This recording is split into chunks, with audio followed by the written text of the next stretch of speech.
She was dragged through burning canyon dust by her hair tied to a saddle like livestock, screaming a name that nobody answered. Nobody except him. Caleb Mercer didn't ask questions. He didn't negotiate. He raised his rifle, and the canyon learned what justice sounded like. This is the story of a woman who was never supposed to survive, and the mountain man who decided otherwise. If this story moves you, subscribe and follow every part to the end. Drop your city in the comments. I want to see how far this story travels. The rope was braided leather, sun-dried and stiff, and it had been knotted around Lillian Harper's wrists since before the sun broke over Bitterroot Canyon. She didn't know exactly how long she'd been moving. Time had stopped meaning anything around the third hour, when the horse's pace had ground her knees into the canyon floor twice, and the man holding her lead rope hadn't looked back once. His name was Decker. He worked for Jebediah Ruston, who worked for the Silver Meridian Mining Company, and that chain of ownership was the only law that mattered in Garnet Hollow. Lillian knew that now. She hadn't always known it. There had been a time, not so long ago, though it felt like another woman's life, when she'd believed her father's debts were something that could be paid down, worked off, negotiated. She had believed that because she was 22 years old and had never had reason to believe otherwise. She understood things differently now. "Move," Decker said without turning. She moved. Her boots had split along the left sole 3 miles back. The canyon rock bit through with every step. She kept her eyes on the ground because looking up meant looking at the rope, and looking at the rope meant feeling it, and feeling it meant remembering the moment they'd put it on her, the moment she'd stopped being Lillian Harper and started being collateral. The summer heat in Bitterroot Canyon was the kind that didn't ask permission. It sat on a person's shoulders like a second body. Sweat had dried white along the edges of her collar. Her hair, what wasn't matted to the side of her face, hung down her back in a tangle that hadn't been brushed in 4 days. She was thinking about water, specifically about the creek she'd heard somewhere to the east. The sound of it just distant enough to be cruel when the rope went suddenly violently slack. She stumbled forward and caught herself on both palms against the canyon floor. Behind her, Decker's horse screamed. Not the horse, Decker. The sound cut off. Lillian pushed herself upright and turned, and what she saw didn't make immediate sense to her exhausted mind. Decker was off his horse. He was on the ground, not moving, and standing over him, not over him, past him, already, past him, already walking toward her, was a man she had never seen before. He was tall. That was the first thing. Not just tall, but built like the canyon itself, like something that had been shaped by pressure and time rather than born. He wore a hat pulled low against the sun, and his face, what she could see of it, was a weathered thing, angles and lines, and the particular stillness of a man who had spent years alone with weather. He had a rifle in his right hand. He wasn't pointing it at her. He stopped 6 feet away. His eyes were dark and level, and they moved across her the way a man assessed damage, not in cruelty, but in the particular, efficient grief of someone who had seen bad things before and was cataloguing another one. "You all right?" he said. His voice was low. Canyon quiet. The kind of voice that didn't carry far because it didn't need to. Lillian looked at the rope still attached to her wrists. She looked at Decker on the ground. She looked back at the man. "Who are you?" she said. "Caleb Mercer." He said it the way a man states a fact. Not an introduction, just information. "I've got a camp about 2 miles up the north ridge. You can walk or I can bring the horse around." "I can walk," she said immediately. Something shifted in his expression. Not a smile, just an acknowledgement like he'd expected that answer and found it satisfactory. "All right," he said. He reached into his coat pocket and produced a folding knife. "Hold still." She held still. He cut the rope from her wrists in 2 clean strokes and stepped back, the distance deliberate, giving her space she hadn't been given in 4 days. She rubbed her wrists. The skin underneath was raw and red in a band around each one. "That man," she said, nodding toward Decker. "Is he?" "He's breathing." Caleb said it without looking back. "He'll have a headache. He'll also have a story to tell Jebediah Ruston, which means we need to move before he wakes up and decides to be brave about it." Lillian went very still. "You know Ruston," she said. "I know of him." He was already turning, moving toward where his horse stood, ground tied 30 yards up the canyon. "Enough. You coming?" She looked at Decker again. She looked at the rope lying in the dust.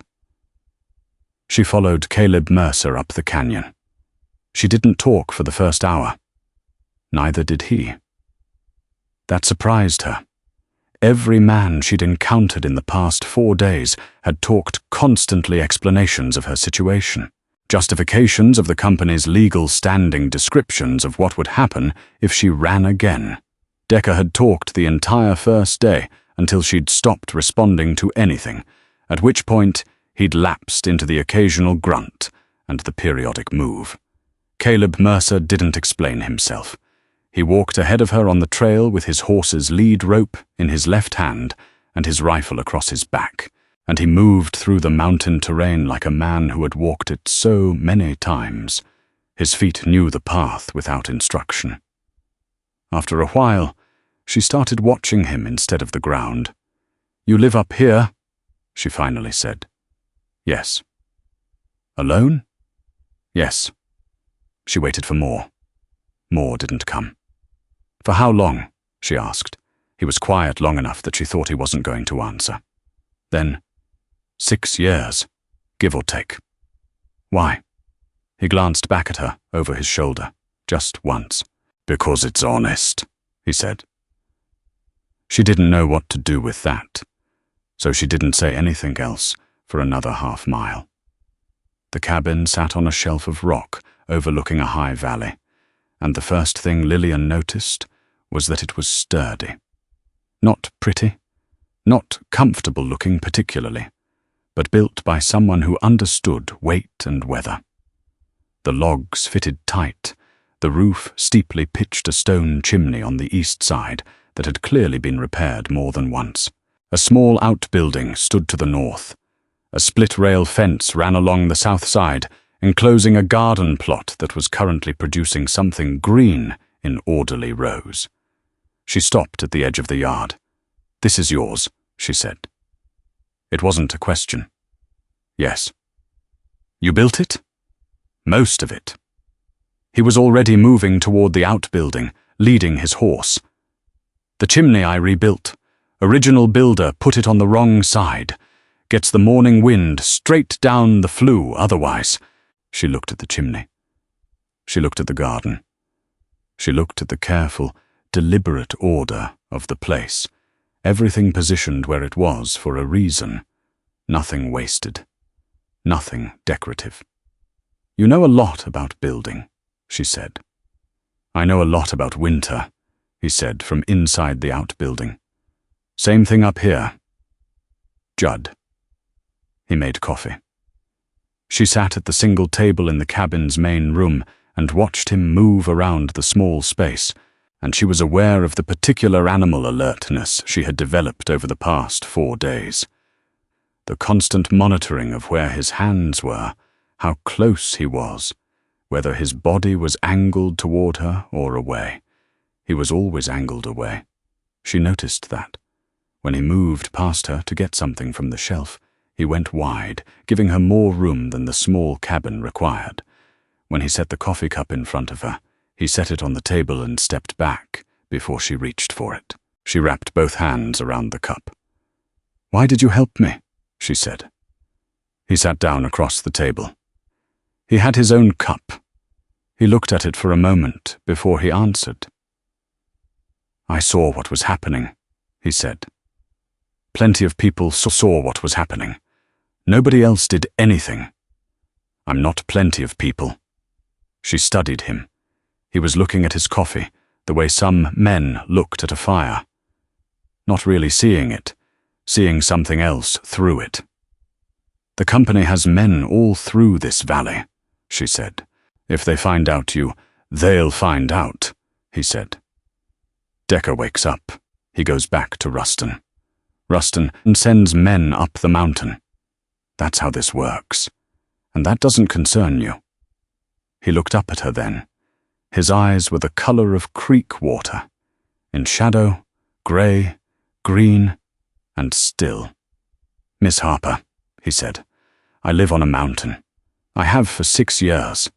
If Jebediah Ruston could run me off it, he'd have done it before now." She was quiet for a moment. "How do you know my name?" she said. "Garnet Hollow talks," he said. "Mining towns always do. Word came up the mountain 2 weeks ago that Clement Wardlow's company had called in the Harper debt. Said you'd be working it off at the company house." A pause. "I didn't know what that meant exactly until I saw Decker dragging you through the canyon this morning." Lillian set her coffee cup down. Her hands, she noticed distantly, were shaking slightly. "My father borrowed $400, she said. 3 years ago. He needed the equipment, or the shaft would have collapsed. He paid back $230 before the lung sickness took him." She kept her voice flat. She had learned in the past 4 days that flat was the only way to say any of this. "Wardlow said the remaining debt transferred to me as next of kin. Said the company charter gave them the right to collect in labor if cash wasn't available." Caleb said nothing. "I told them I'd get the money," she said. "I told them I needed time. I told them." She stopped. Her jaw was tight. "It didn't matter what I told them." "No," he said quietly. "I reckon it didn't." She looked at him. "You believe me?" she said. It came out sounding more like surprise than she intended. "I don't have any reason not to," he said. "And I watched Decker knot that rope around a woman's wrists and drag her across Canyon Rock. So I've got a fairly clear picture of what kind of operation we're dealing with." She picked up her coffee cup again, held it. "They'll say I'm a thief," she said. "They'll say I stole from the company. They'll say you helped me evade legal debt collection. They'll say a lot of things," Caleb said. "Up here, nobody can hear them." "Yeah." She slept for 14 hours. He gave her his bed, the only bed, a narrow wood frame thing with a rope mattress and a wool blanket. And when she woke up, it was the following morning, and the cabin smelled like something cooking, and she lay there for a full minute before she remembered where she was and why. When she came out, he was at the fire. He'd made a kind of hash from dried meat and root vegetables, and he set a bowl on the table without being asked. "You should eat," he said. "I know I should eat," she said. But she sat down and ate. He sat across from her with his own bowl, and they ate in silence. And it was, she realized, the first meal she'd had in 4 days when no one was watching her. "I need to understand something," she said, when the bowl was half empty. He waited. "What happens now?" she said. "Not today, in general." "What's this plan?" "Ruston sends men," he said. "I expect within 3 or 4 days, once Decker makes it back to town, and Ruston decides how he wants to play it. He'll either come himself or send his crew. And then? And then they come up the mountain," Caleb said, "and they find out that's not a good idea." "You can't fight a mining company," Lillian said. "I'm not going to fight a mining company. I'm going to defend my property." His voice was even, like he was explaining something obvious. "This is my land, legally filed, government surveyed, taxes paid. They come up here with guns. They're not collecting a debt, they're trespassing. That distinction won't matter to Ruston, might matter to the Territorial Marshal's office, he said. She stared at him. You'd go to the Marshal, she said. I'd write to the Marshal, he said. Already did this morning before you woke up. Sent it down the mountain with my supply runner. Man named Aldous comes up every 10 days. He'll have it in Missoula inside a week. Lillian sat back in her chair. The bowl was still in front of her, but she wasn't looking at it. You planned this, she said. I planned for possibilities, he said. There's a difference. Most men, she said slowly, don't write letters to federal officers on behalf of women they met yesterday. He was quiet for a moment. Most men, he said finally, don't drag women through canyon rock on a rope. She had no answer to that. So, she finished her food. Done.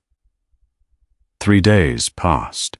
They found a rhythm, the two of them, which surprised her more than anything else about the situation. She had expected awkwardness at minimum, the particular tension of two strangers forced into closer quarters.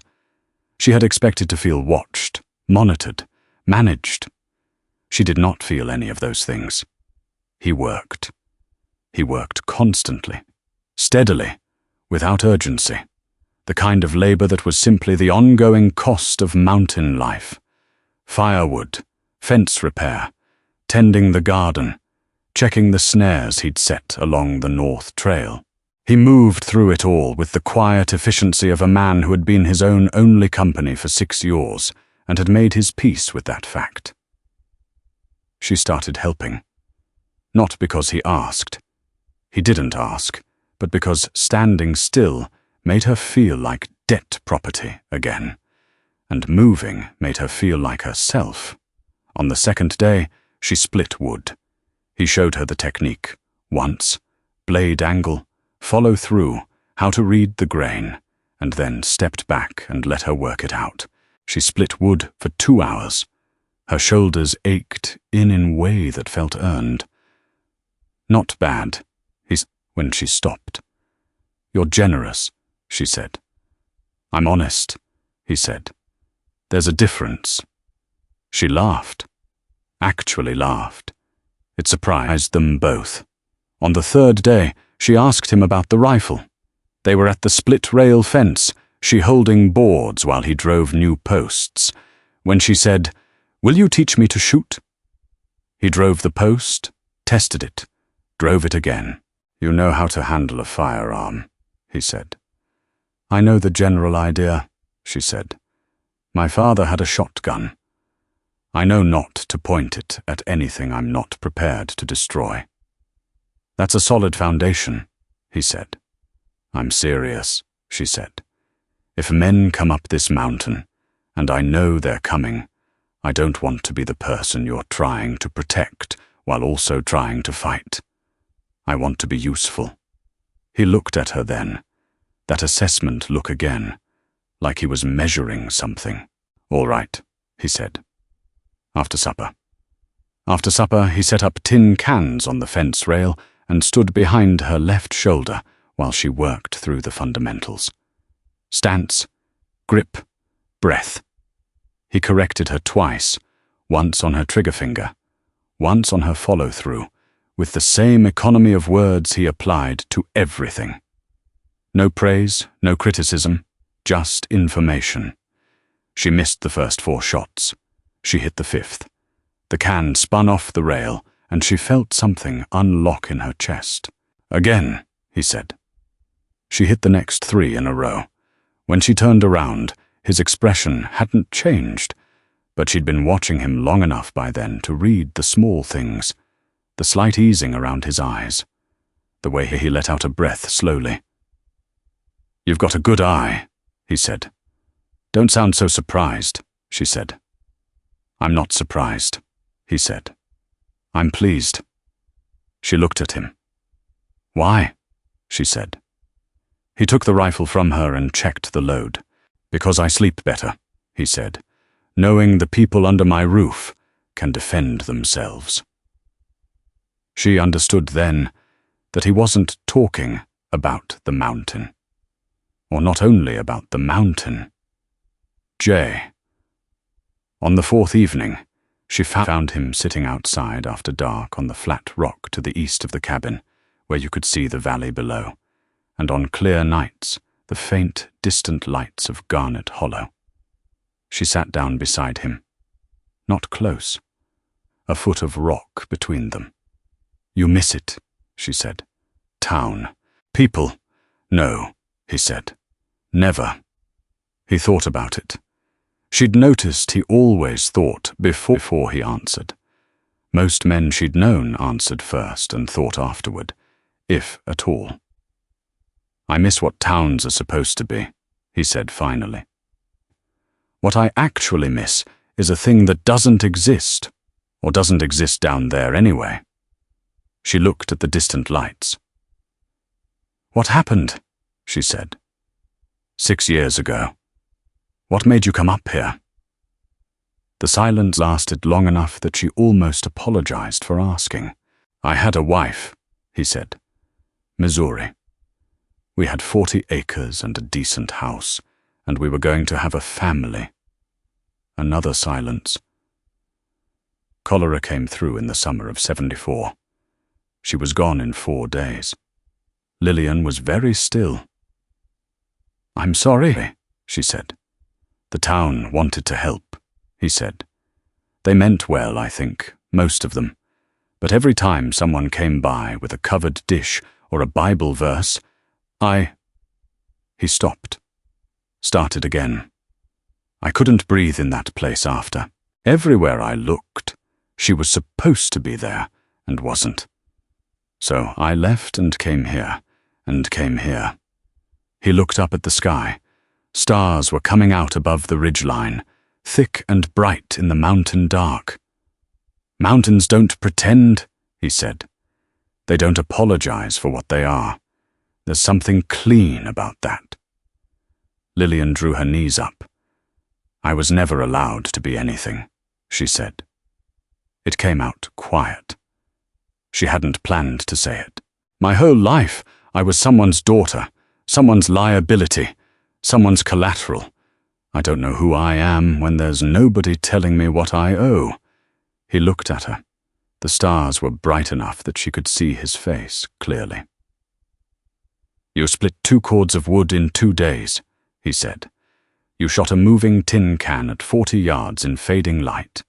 You walked 2 miles through canyon rock and split boots without complaining once." He held her gaze. "That's who you are, Miss Harper. Whatever they told you in that town, that's who you actually are." She didn't say anything. She didn't trust her voice right then. They sat there in the mountain, dark, until the lights of Garnet Hollow went out below them one by one, and the valley went as black as the sky. Neither of them went inside for a long time. Later, on the 5th morning, she woke to the sound of horses. Not 1 horse, not 2. She lay still for 3 full seconds listening, counting the rhythm of hooves on the trail below the cabin. Then she got up, pulled on her boots, and took the rifle from the hook beside the door, where Caleb had moved it 2 nights ago, within reach of whoever needed it first, he'd said, without explanation. She stepped outside. Caleb was already at the fence line, watching the trail below. He had his rifle in the crook of his arm. He didn't look at her when she came up beside him. "How many?" she said. "Can't tell yet," he said. "Dust says more than 5. She checked the rifle's load. Her hands were steady. She was slightly surprised by that. "You said they'd come," she said. "I said they'd come," he agreed. Below them, the dust cloud resolved into shapes. Men on horseback coming up the switchback trail, taking their time, not running, not rushing. The unhurried pace of men who didn't expect resistance.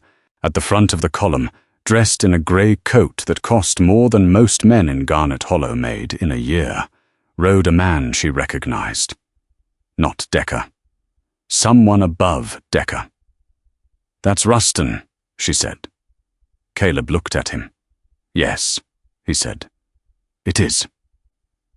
She could feel the particular quality of his stillness beside her. Like a mountain, she thought. Like something that has been standing in one place long enough that it has forgotten how to move, or simply decided not to bother. Below Jedediah, Ruston pulled his horse to a stop at the edge of the cabin's approach and looked up at them with the expression of a man who had decided in advance how this conversation was going to go.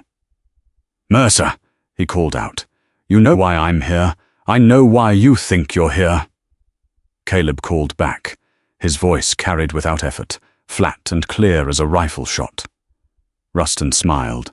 It was the kind of smile that meant nothing good.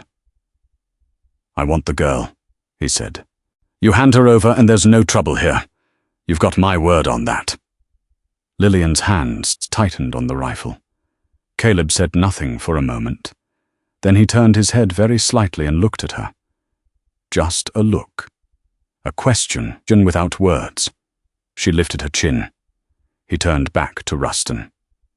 "She doesn't belong to you," Caleb said. "She belongs to the Silver Meridian Mining Company by lawful debt claim." Ruston said, still smiling. "That's not a matter of opinion, Mercer. That's a matter of company charter and territorial law." "I've written to the territorial marshal about that charter," Caleb said. "Seems to me there are some questions about whether it applies the way you're saying it does." Something shifted in Ruston's expression, barely, but she caught it. "You wrote to the marshal?" Ruston said. "I did." "The marshal's in Missoula," Ruston said. "That's a long way from here."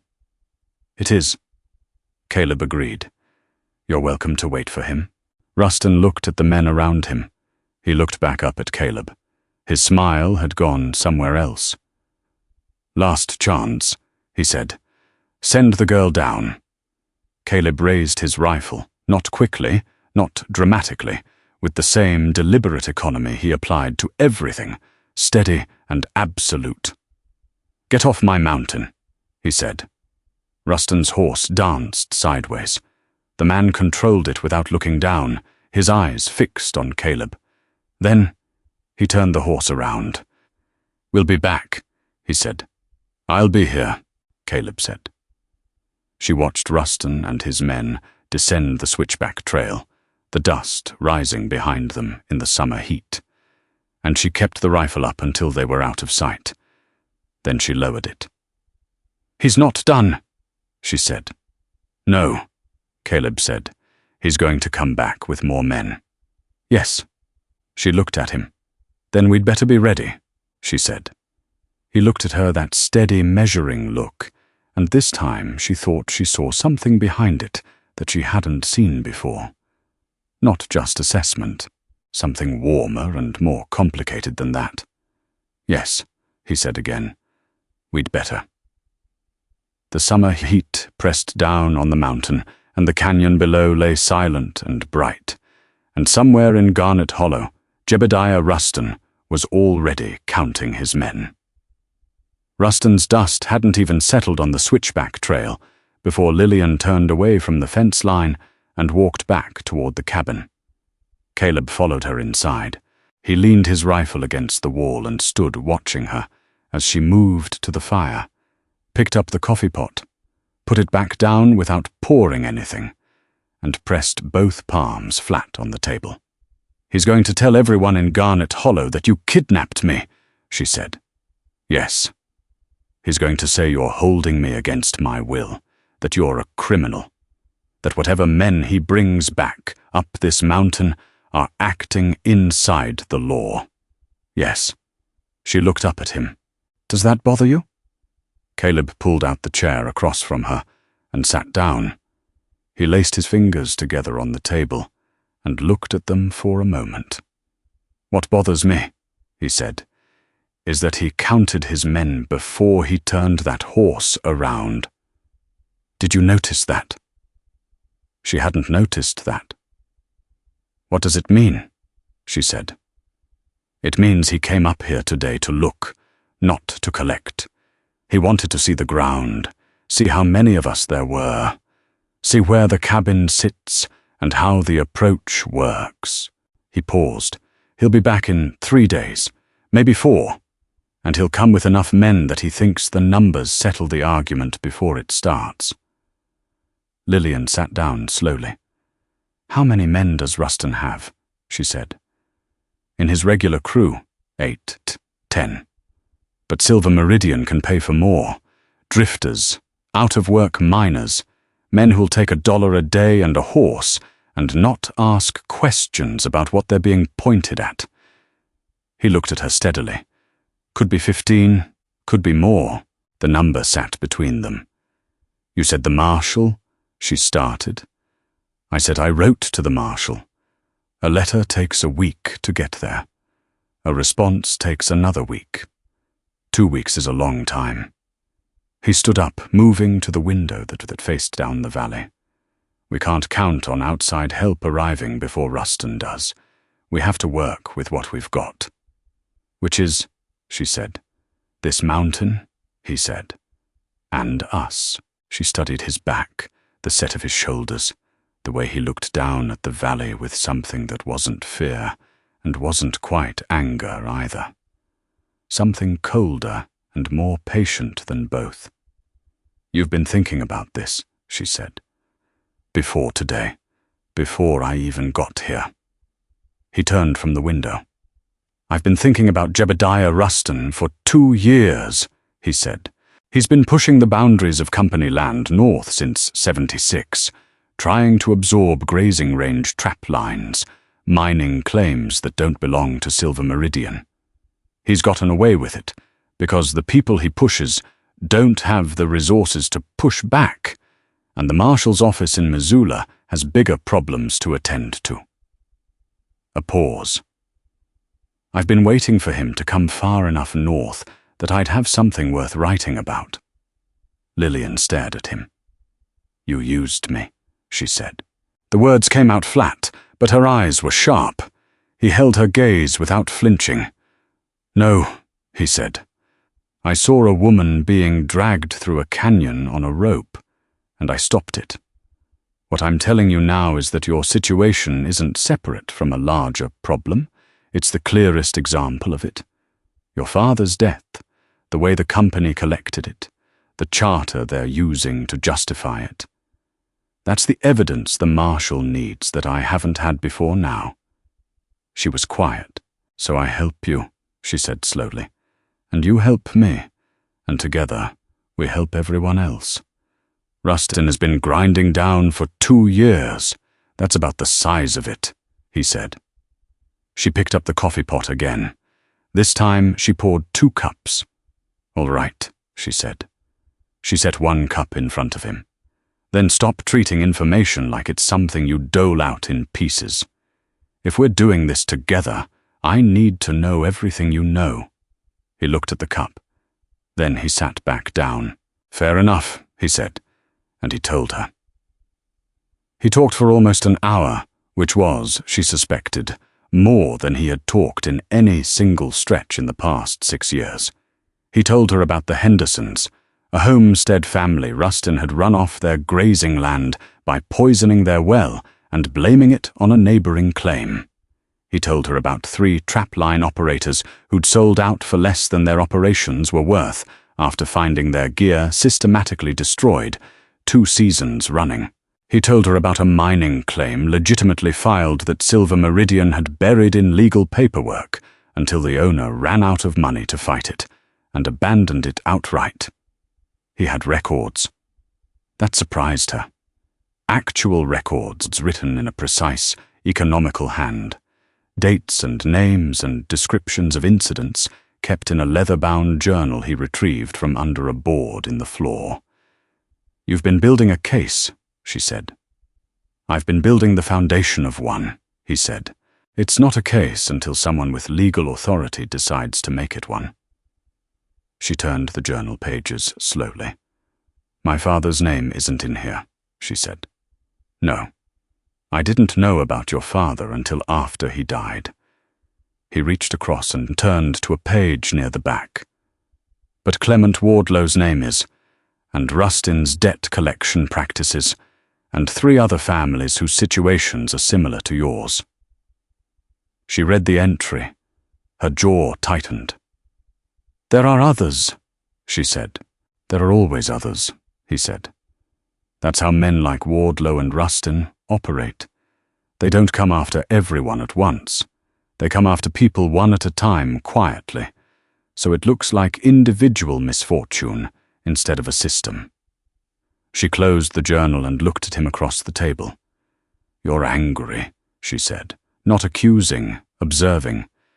Yes, he said simply. You hide it well. I've had 6 years to practice. He took the journal back, held it for a moment. Anger without direction is just noise. I needed something to aim it at. She understood then why he'd come down the canyon that day, why he hadn't hesitated, why he'd already written to the marshal before she'd even woken up that first morning. She wasn't a rescue. She was a reckoning he'd been waiting to begin. She wasn't sure how she felt about that. She sat with it. Then, show me the property lines, she said. Your legal boundary. Show me exactly where your land ends and where his approach would cross it. He looked at her. Why? He said. Because if they cross your boundary line with weapons and the intent to remove me by force, that's not debt collection, she said. That's armed trespass with intent to commit assault, which is a different conversation with the marshal entirely. A long silence. You know the law, he said. My father argued his claim twice before company lawyers buried it, she said. I sat through both hearings. I paid attention. Something moved in Caleb's expression. Respect, maybe.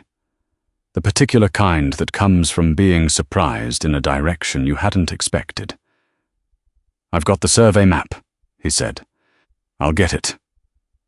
They spent the rest of the afternoon on it. The second day after Rustin's visit changed things between them in a way that was hard to name. She woke early, earlier than him, which hadn't happened before, and she found herself standing outside in the pre-dawn grey, looking down at the valley, working through the shape of what was coming, the way her father had taught her to work through a problem.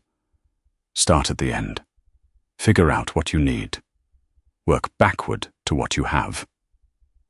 What she needed was time and legal standing, and someone with a badge to receive Caleb's letter and understand its implications. What she had was a mountain, a man who understood it better than anyone. And 11 days before, Aldous came back up with a supply run, and whatever reply had arrived from Missoula, if any reply had arrived. 11 days. She was still working through the arithmetic when Caleb came out of the cabin and found her there. He didn't ask what she was doing.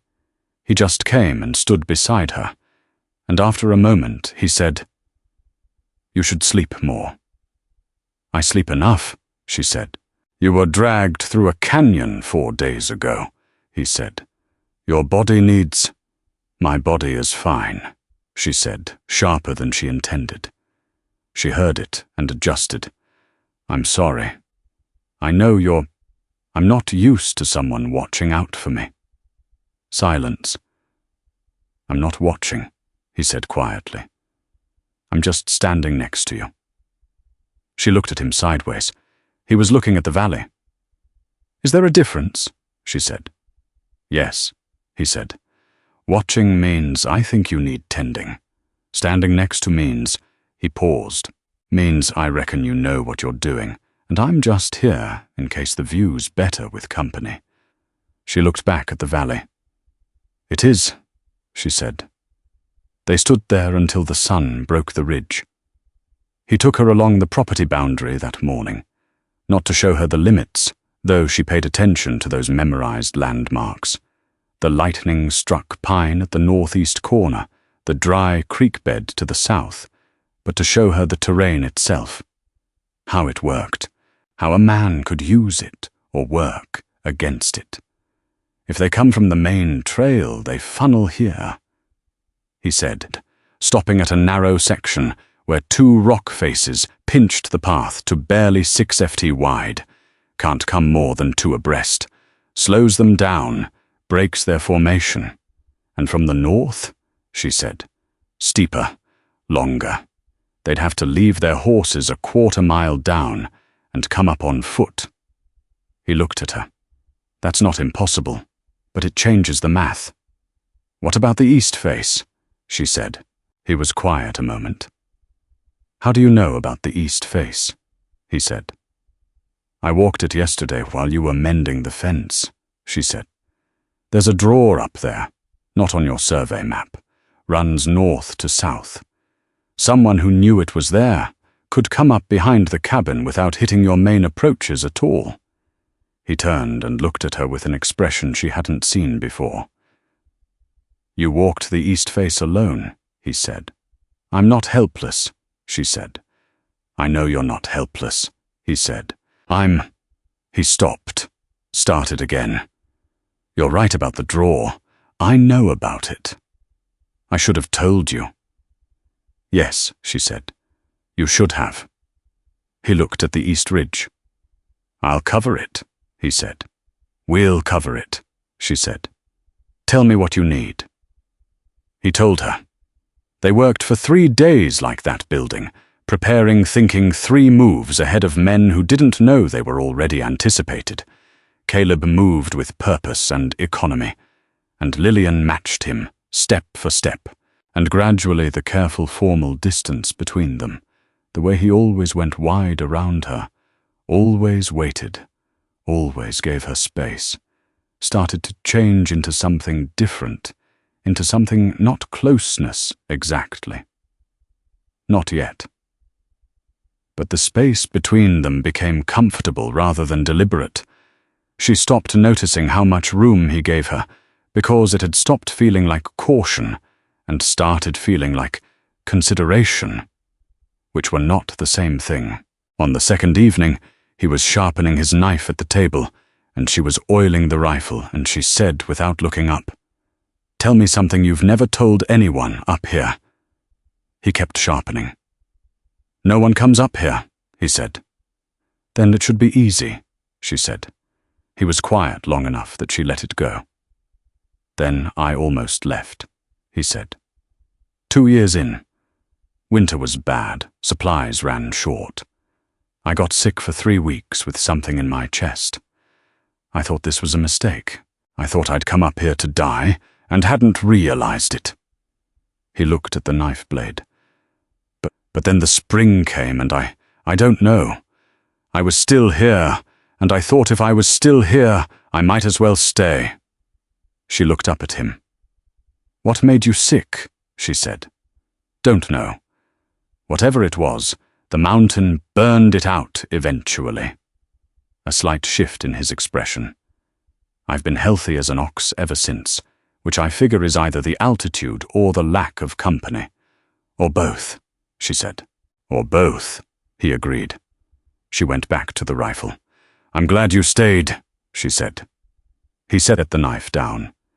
She kept her eyes on her work, but she was aware of him looking at her, and she was aware of the precise, measured quality of his silence. Not empty silence, but full silence, the kind that has weight and direction. So am I, he said finally. She didn't look up, but she felt something shift in the room. Subtle, like a change in air pressure before weather, like the moment before something becomes something else. She kept her hand steady and said nothing because some things didn't need words, and she was learning slowly to trust that. The twist came on this 9th day. Aldous arrived early, 2 days before she'd expected him, and he came up the mountain at a pace that meant he wasn't taking his time.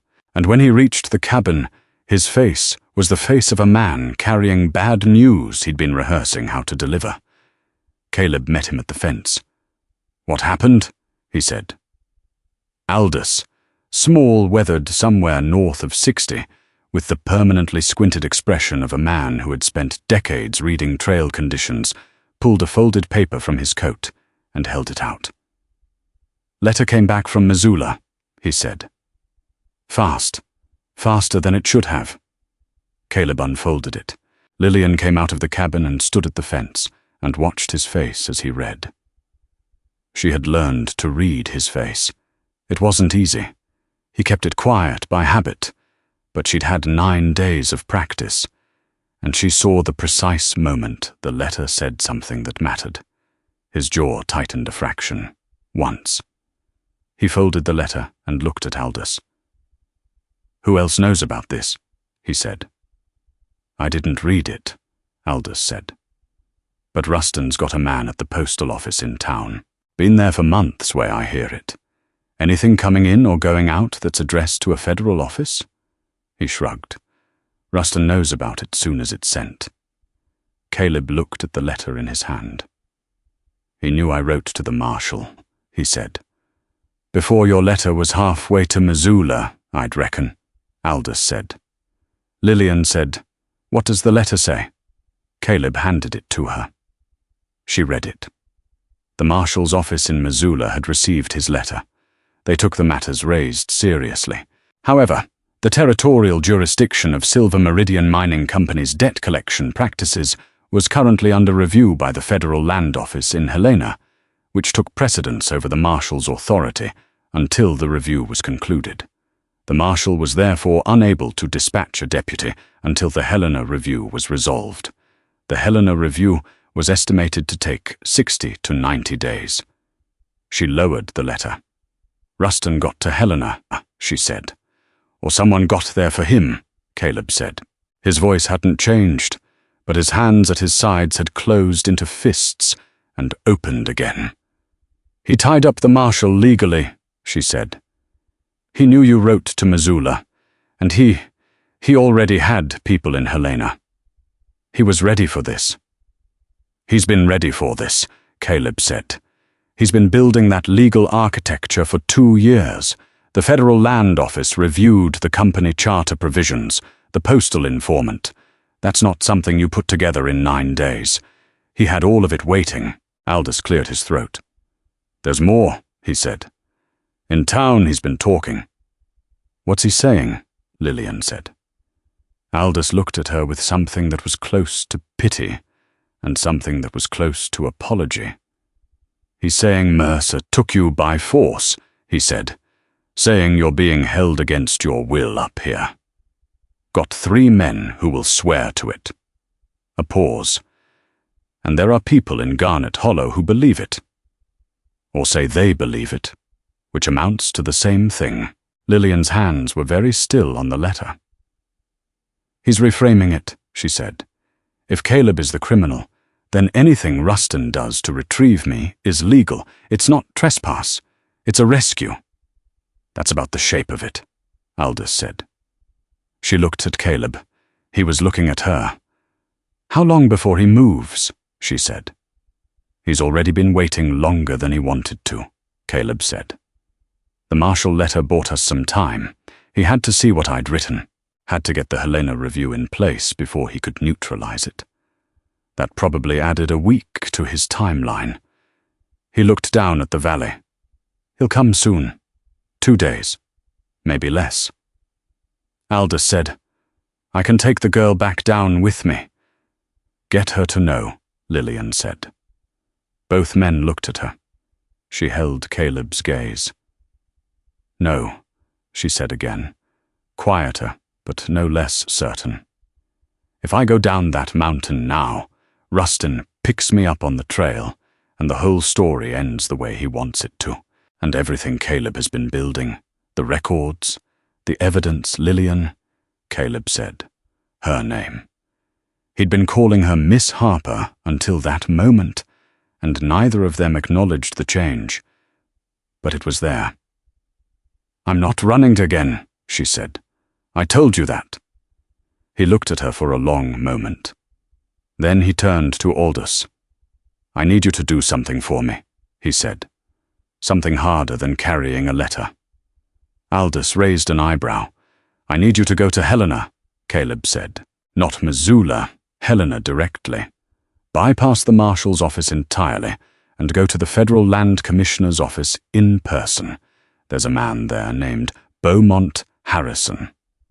Beaumont, who I knew in Missouri before he moved west. He's honest. If you put my journal in his hands, personally, not through the post, not through any office that Ruston has access to, that's a 4-day ride, Aldous said. Yes, Caleb said. Each way.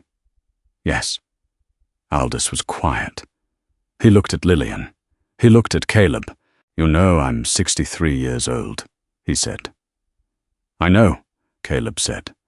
I also know you've hated Jeremiah Ruston since he ran the Hendersons off their land in '76, and you had to watch Eleanor Henderson cry at the stage depot. A long silence. I remember that, Aldous said quietly. So do I, Caleb said. Aldous took his hat off, turned it in his hands, put it back on. I'll need provisions, he said, and a fresh horse. Mine's been working hard. I've got a horse, Caleb said. Better than yours. Aldous, tell Beaumont about the postal informant. Tell him Ruston has eyes in the marshal's office channel. Tell him anything that comes through official channels between here and Missoula is compromised. Aldous nodded. His jaw was set now.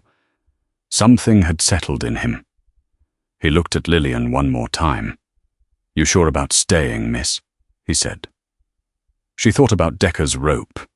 She thought about 4 days of canyon dust and split boots, and a name she'd screamed that nobody answered. She thought about the rifle on the hook by the door that she had hit 3 out of 3 with last night in the dark. I'm sure, she said. Aldous left within the hour. She watched him ride down the switchback on Caleb's better horse until the trail curved and the dust was all she could see, and then even the dust was gone. She turned around. Caleb was already moving. Not running. He didn't run.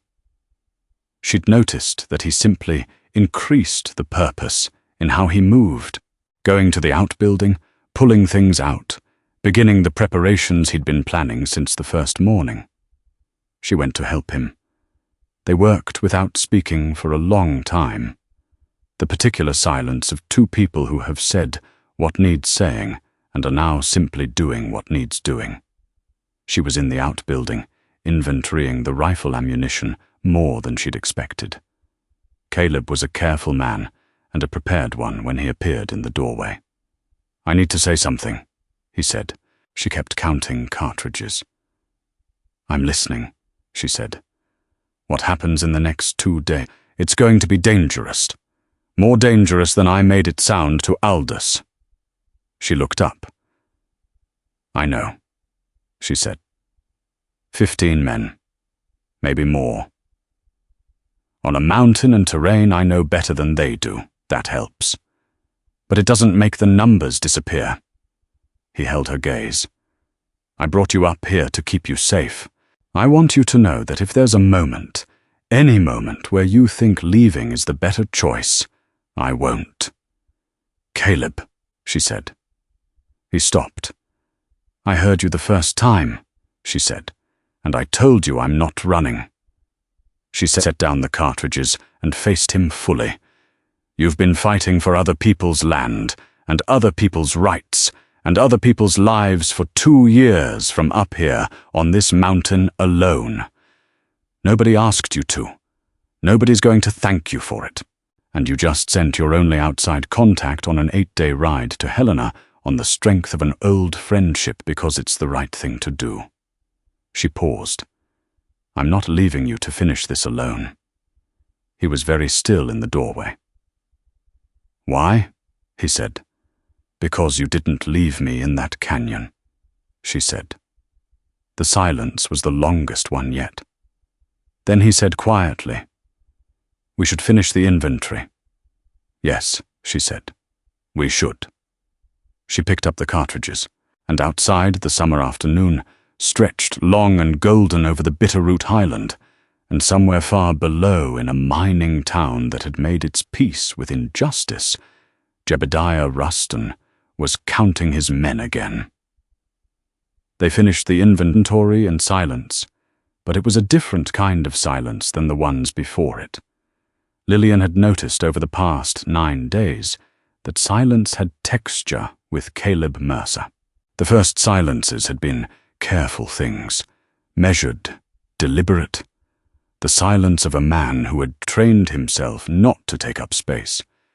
Then they had become comfortable. And now this one in the outbuilding with cartridges spread between them on the workbench had weight and warmth and something she didn't have a name for yet.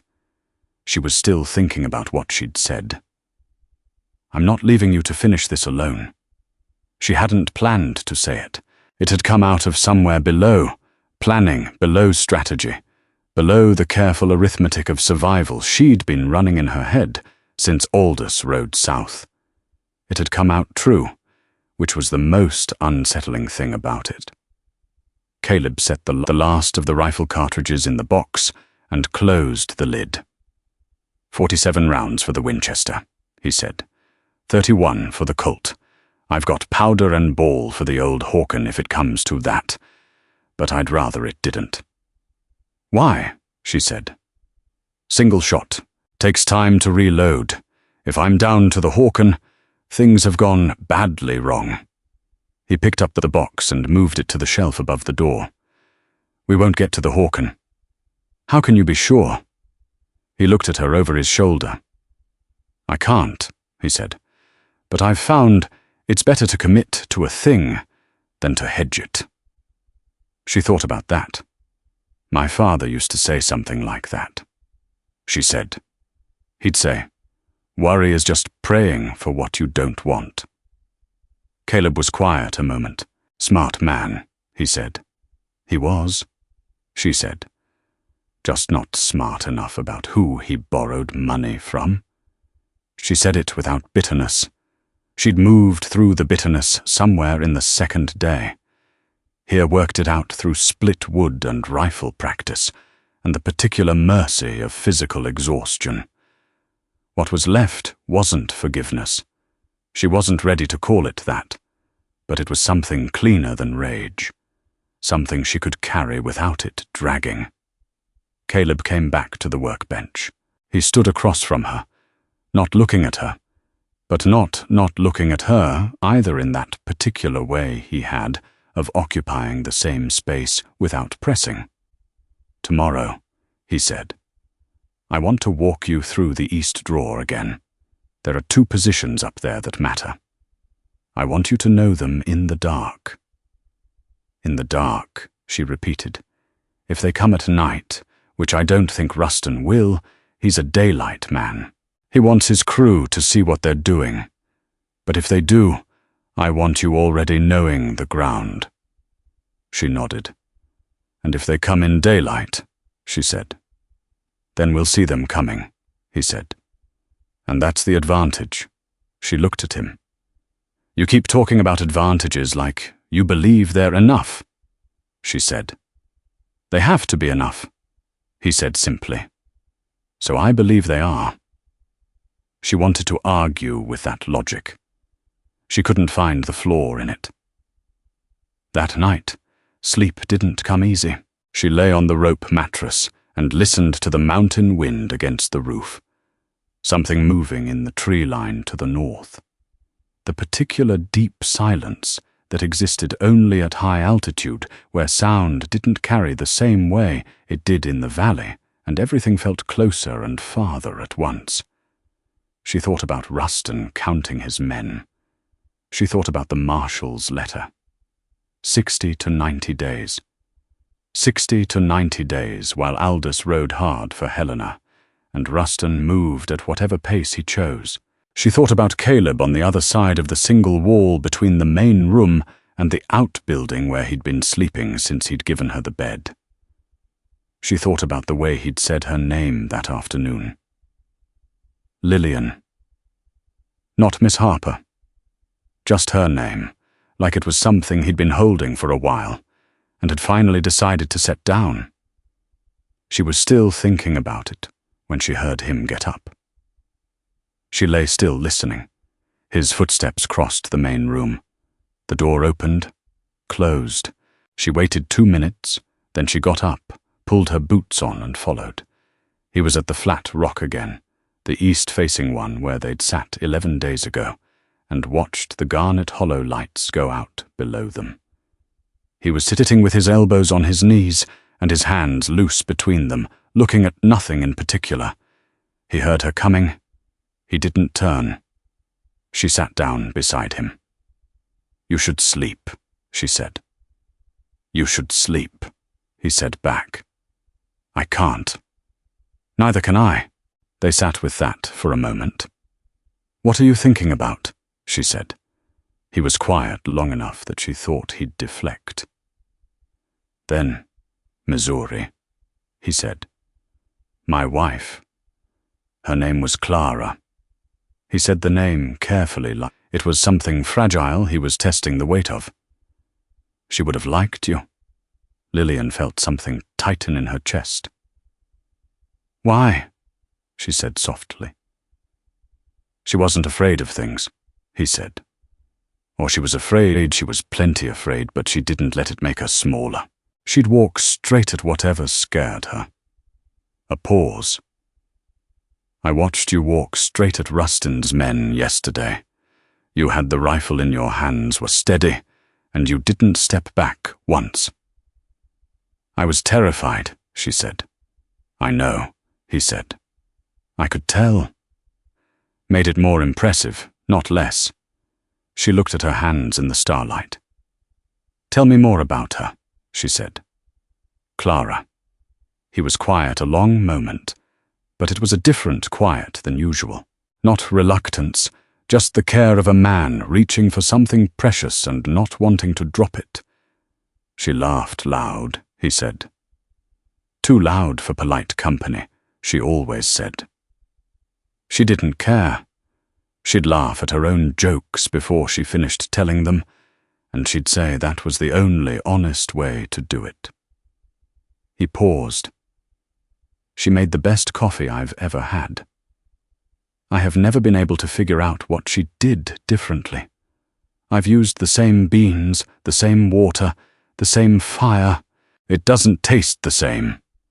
Lillian felt the ache of that, the specific particular grief of trying to recreate something gone. "She sounds wonderful," she said. "She was," he said. "She was the most she was mine, and I was hers, and that was the whole of it." He looked up at the stars. "I wasn't angry at God when she died. I know people expect that, but I wasn't angry. I was just empty, like someone had taken all the furniture out of the house and left the walls standing. And you filled it back up with the mountain," she said. "I tried to," he said. "Mountains are honest company. They don't ask you to be all right when you're not." She nodded slowly. "I never had that," she said. "Someone who was mine. I don't think I knew that was a thing a person could have until she stopped." He waited. She made herself finish. "Until the past 11 days, she said. "Watching you. The way you just decide what's right and you do it. No deliberating, no calculating what it costs you. You just do it." She shook her head. "I didn't know people like that existed outside of the stories my mother told me when I was small." He turned and looked at her. "Your mother," he said. "What happened to her?" "She died when I was 9, Lillian said. "Fever. It was fast." She said it matter-of-factly, the way you said things that had been true for so long they'd lost their acute edge, though they never fully stopped hurting. My father raised me alone after that. He was a good man, a tired man by the end, but good. "He knew you were good too," Caleb said. She looked at him. "You didn't know my father," she said. "No," he said, "but I know you. 11 days." A pause. "A man who raised you would have had to be something worth being." She felt the thing in her chest again, that tightening, like something being pulled taut and then released. She looked away before she said something she hadn't decided to say yet. "We should try to sleep," she said. "Yes," he said. Neither of them moved for another 10 minutes. Jo the next morning hit different. She woke to light and the smell of coffee and the precise, ordinary sounds of him moving around the main room, and for one clear moment, before full consciousness arrived, she felt something that she hadn't felt in years. Safe. Not safe like nothing bad was coming. She knew better than that. Safe like she was in the right place with the right person. And whatever was coming, she was not facing it alone. Then full consciousness arrived, and she remembered the cartridge count and Rustin's men and the Helena ride, and she got up. He had coffee on the table. He had the survey map spread next to it, waited at the corners with a coffee tin and a river stone and his folding knife. "East draw first," he said when she came out. "Then I want to run through the main approach scenario, talk through positions." "Good morning to you, too," she said, and sat down and picked up her coffee cup. He stopped, looked at her. "Good morning," he said, like he was trying the phrase on and finding it fit. "Better," she said. Something crossed his face, the smallest thing. Almost a smile, almost. They ate fast and went to work. The east drawer was everything she'd told him it was, and he knew it. She could tell because he moved through it with the confidence of a man who had surveyed it many times, who had walked it in snow and rain and summer heat and knew every angle of it. He showed her the two positions he'd mentioned. The first was a rock outcropping, about a third of the way up the draw. Good cover, clear sight line back toward the cabin's rear wall, deep enough to hold for a sustained exchange if it came to that. "This is yours," he said. "If they split and come through here, you hold this position. You don't advance. You don't pursue. You hold it and you make it expensive for anyone trying to move through." "And you?" she said. "Main approach," he said. "I'll be at the ridge above the choke point. You'll be alone at the choke point," she said. "I'll have the high ground," he said. "That's not the same thing." "It's enough," he said. She looked at him steadily. "Caleb," she said. 15 men. "I know the number," he said. "Then you know that you're holding the choke point alone, Lillian." He turned to face her fully. "I have been on this mountain for 6 years. I know every inch of that approach. I know where the rock undercuts on the west side and makes footing treacherous. I know the place where the echo off the north face makes a sound seem like it's coming from the wrong direction. I know this ground the way those men never will, no matter how many of them there are." He held her gaze. "Trust the ground. Trust me." She wanted to push back. She had legitimate tactical objections. She'd been running them in her head all morning. But she looked at his face, and she understood something. He wasn't asking for her confidence as a courtesy. He was asking because it mattered to him what she thought, what she believed. "All right," she said. "But if the main approach breaks down, then I come to you," he said, "and we hold the draw together. Promise me," she said. He looked at her for a moment. "I promise," he said. She nodded. They moved on. The twist came that afternoon, and it came from a direction neither of them had anticipated. She was at the fence, testing the tension of the wire Caleb had strung along the cabin's north approach, a simple alarm system. Not a barrier, just something that would rattle if touched in the dark when she heard a horse on the trail. Not multiple horses. One. She had the rifle up and pointed down the trail before she'd consciously decided to raise it. The rider that came around the curve was a woman. Lillian held the rifle steady. The woman was, perhaps, 45, lean and sun-weathered, riding a grey mare with the ease of someone born to it. She wore a plain dark dress and a hat that had seen better years. She pulled the mare up short when she saw the rifle. "Don't shoot," she said. "Lord Almighty, don't shoot. I'm not armed, and I'm not with Rustin." "Who are you?" Lillian said. She didn't lower the rifle. "My name is Margaret Tully," the woman said. "I had a homestead 6 miles south of here. Had past tense." She looked at the rifle. "Could you please put that down? I've had a very hard 4 days." Caleb came out of the outbuilding. He looked at the woman. He looked at Lillian. "Margaret Tully," he said slowly. "You know her," Lillian said. "Her husband was Thomas Tully," he said. "He had a grazing operation south of the Henderson claim. One of the names in my journal." The woman's expression changed when he said the journal. "You have a journal," she said. "Mercer, you've been keeping records." "Yes," he said. She closed her eyes briefly. When she opened them, there was something in them that was close to relief and close to despair at the same time. "Thomas is dead," she said. 6 days ago, Rustin's men came for the final collection on a debt Thomas disputed for 3 years. There was an argument. It got physical. Her voice stayed flat with the particular control of a woman who had been crying for days and had made a decision to stop for now. "I buried him myself. I couldn't find anyone in Garnet Hollow who'd help me. And then I heard there's talk in the valley, Mercer. People saying you've got the Harper girl up here. People saying you're planning to fight." "People shouldn't be talking about that," Caleb said. "People talk," Margaret said. "You know that." She looked at Lillian. "I heard about you too, miss.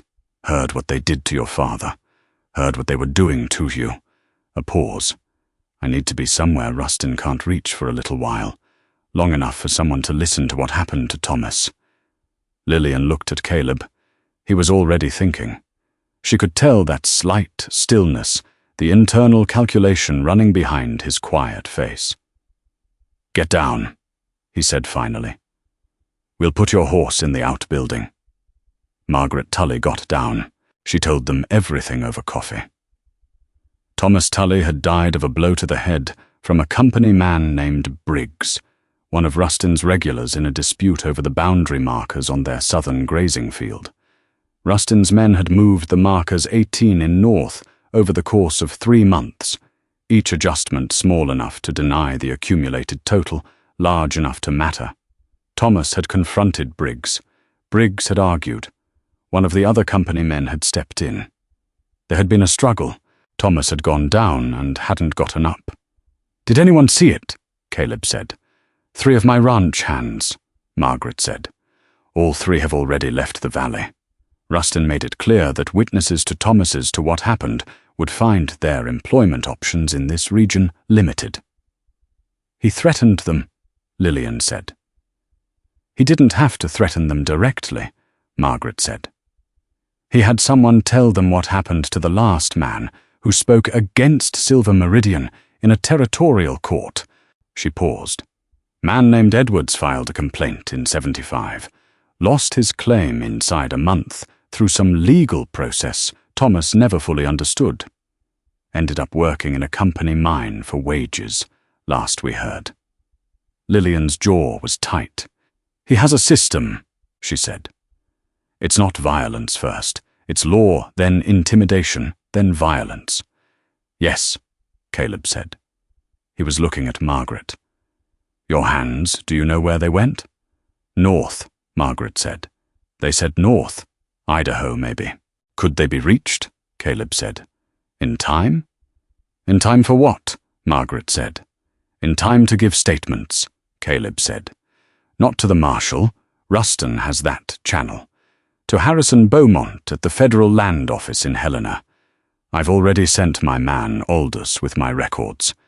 If he can bring witness statements about Thomas." Margaret's expression shifted. "You have a contact in Helena," she said. "A man I trust," Caleb said. Which is a rare thing. But it's what we've got. Margaret set her coffee cup down carefully. My hand's names are Cooper Watts, and a younger man called Dix, she said. Cooper has a sister in Coeur d'Alene. He might have gone there. She looked at him steadily. If Aldous can reach them. Aldous is already 4 days north, Caleb said. He can't divert. But if you can write those names down, their descriptions, known associates, places they might land, I can put that in the next communication. There won't be a next communication through the post, Lillian said. Both of them looked at her. Rustin has the postal informant. Anything we send out through official channels he knows about. We need a different route. Silence. What route? Margaret said. Lillian thought. You came from the south, she said to Margaret. 6 miles south. How many homesteads between here and Garnet Hollow? 4, Margaret said. 2 of them company-friendly, 2 of them not. The 2 that aren't company-friendly, Lillian said. Would they carry a message in person by hand, not through the post? Margaret considered. The Garza family might, she said. Eduardo Garza's got no love for Silver Meridian. They tried to absorb of water rights 2 years back, and he fought it through. He's still standing, which makes him a particular kind of stubborn. A slight, exhausted smile. Also, his eldest son rides fast. Lillian looked at Caleb. He was already looking at her. A second letter, she said. Different route, addressed to Beaumont, personally by name, not the office. Carried by hand down to Garza, then by Garza's son, west and north, bypassing Garnet Hollow entirely. It could work, Caleb said. It has to work, she said. Because Rustin is coming in a day, maybe 2, and Aldous is 8 days out and back, and we need someone in Helena to be ready to act the moment this is over. Caleb stood up, went to the shelf where the journal was kept, retrieved it, came back to the table and opened it to the back cover where he'd kept a blank page for exactly this kind of need. Tell me everything again, he said to Margaret.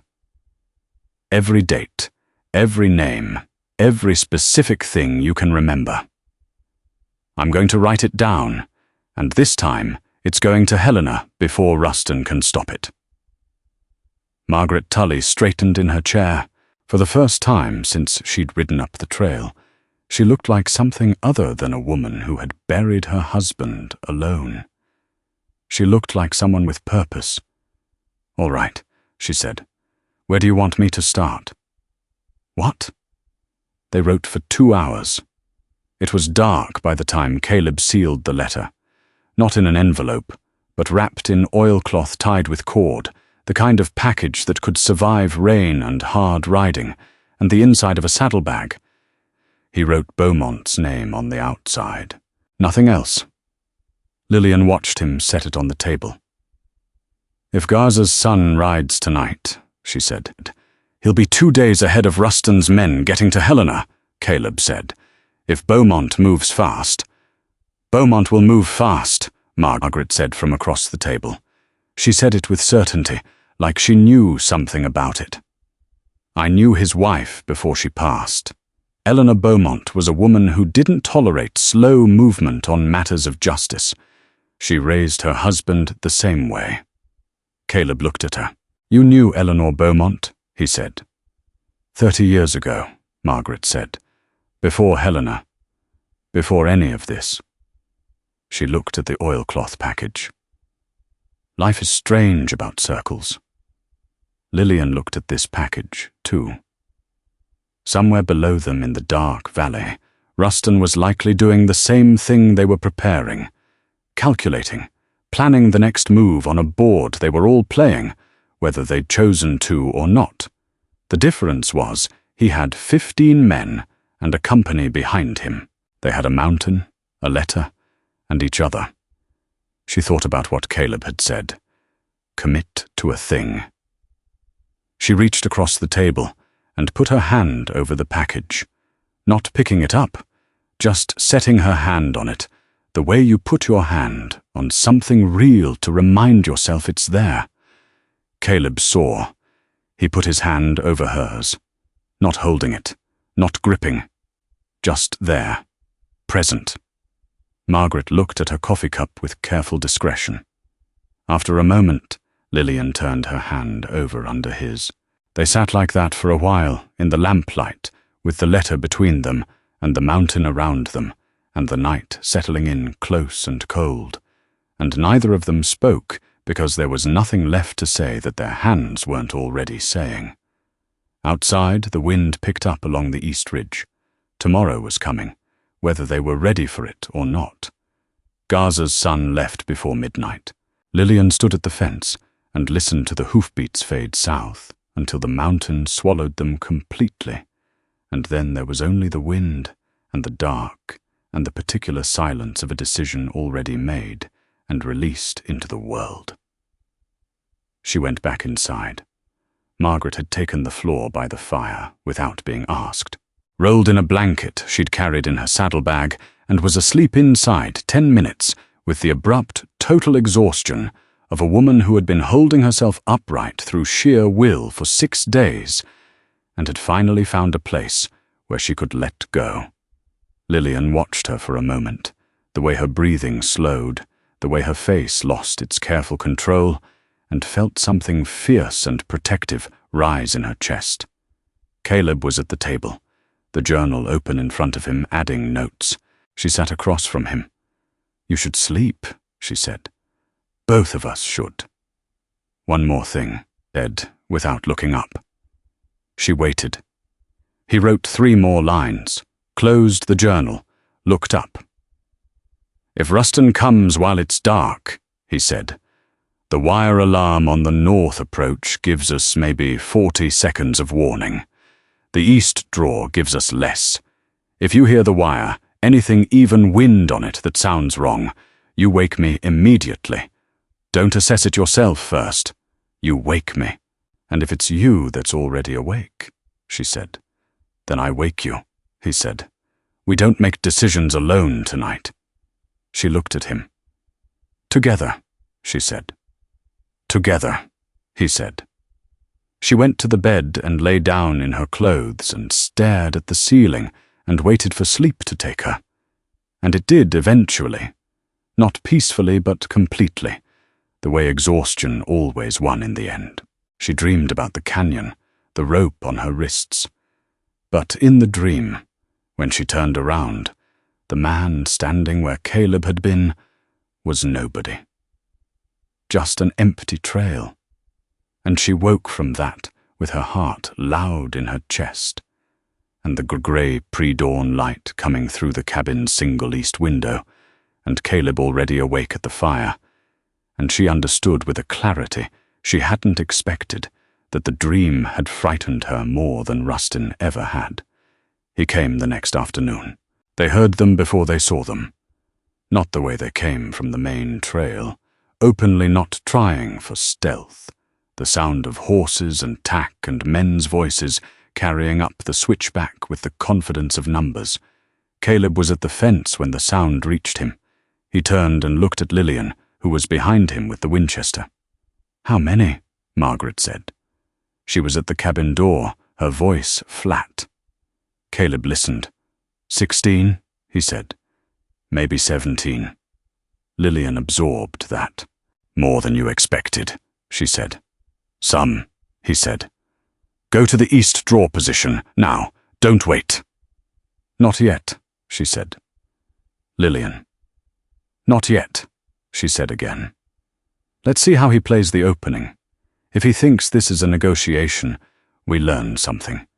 If he comes in with guns already out, we know something different." Caleb looked at her for 2 full seconds. The sound of horses was getting louder. "1 minute," he said. "If I tell you to go, I'll go," she said. 1 minute. He turned back to the trail. They came around the last switchback curve in a column that spread wide as soon as they cleared the tight section, deliberate, practiced men who had done this before. Not a mob, a formation, which was worse in some ways than a mob. Rustin was at the front. He looked different from the last time. Something had sharpened in him. The careful, pleasant manner gone something colder underneath. He pulled up 20 YD from the fence. He looked at Caleb. He looked at Lillian standing behind him. He looked at Margaret Tully in the cabin doorway. His eyes stopped on Margaret. Something shifted in his face. "Well?" he said. "Mrs. Tully." Not a greeting, a calculation. "Mr. Rustin," Margaret said. "You've come a long way from your property," he said. "I don't have property anymore," she said. "Your man, Briggs, saw to that." The men behind Rustin were still, but the kind of still that was coiled, not settled. Lillian counted them without moving her head. 16. Caleb had been right. "I heard about Thomas," Rustin said, with a sympathy so practiced it had worn smooth. "A terrible accident." "It was not an accident," Margaret said. "Courts will make that determination," Rustin said easily. "In the meantime, Mercer, we've been through this. You know why I'm here. The situation has not improved by waiting." "The situation has improved considerably," Caleb said. Rustin's expression didn't change. "How's that?" he said. "The Federal Land Office in Helena has my records," Caleb said. "The records I've been keeping for 2 years. They also have a detailed account of what happened to Thomas Tully from his wife in writing already on its way south." He paused. "And they have an account of a postal informant in Garnet Hollow who's been feeding information about official communications to a private company with interests in territorial land." Rustin went very still. Not the controlled stillness of a man in command, the tight stillness of a man who has just been told something he didn't know. "That last part," Caleb said quietly. "I didn't put in the letter you knew about." Lillian watched Rustin's face work through it.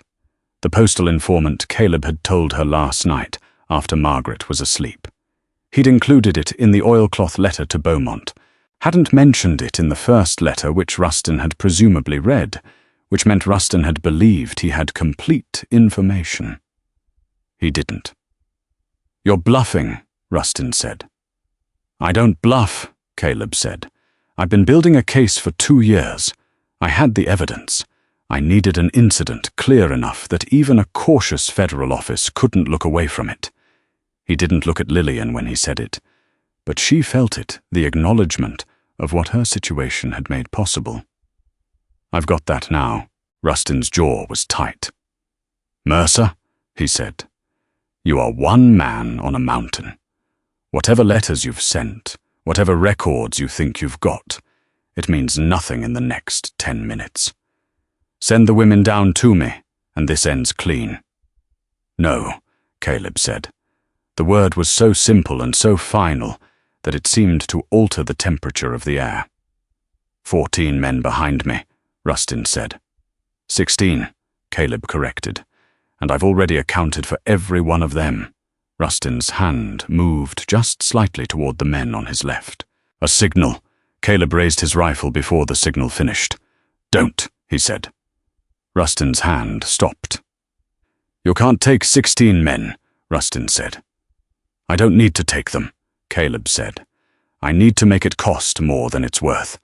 And I promise you, Rustin, I will make it cost." A silence stretched across the distance between them. Horses shifted. Tack clinked. Somewhere in the tree line, something moved. Then one of Rustin's men said from the back of the column, "Jeb, wire." Everyone heard it. Faint metallic, a rattle from the north side of the cabin that meant someone had hit the alarm line. Someone coming from the north. Someone who hadn't ridden up the main trail with Rustin. Caleb said, "Lillian, east draw, now." She went. She cleared the cabin's north corner at a run and hit the draw trail without slowing. Behind her, she heard Caleb's rifle fire, once a single shot, not at Rustin's men, at something off the main trail, something she didn't have time to look at. She reached her position at the outcropping and dropped behind it and got the Winchester up. And what she saw coming down the east draw toward the cabin's rear wall was two men on foot moving fast and low, and they had not expected anyone to be where she was. She fired over their heads. The crack of it bounced off both rock faces and came back doubled. Both men dropped flat and dropped. "Don't move," she said.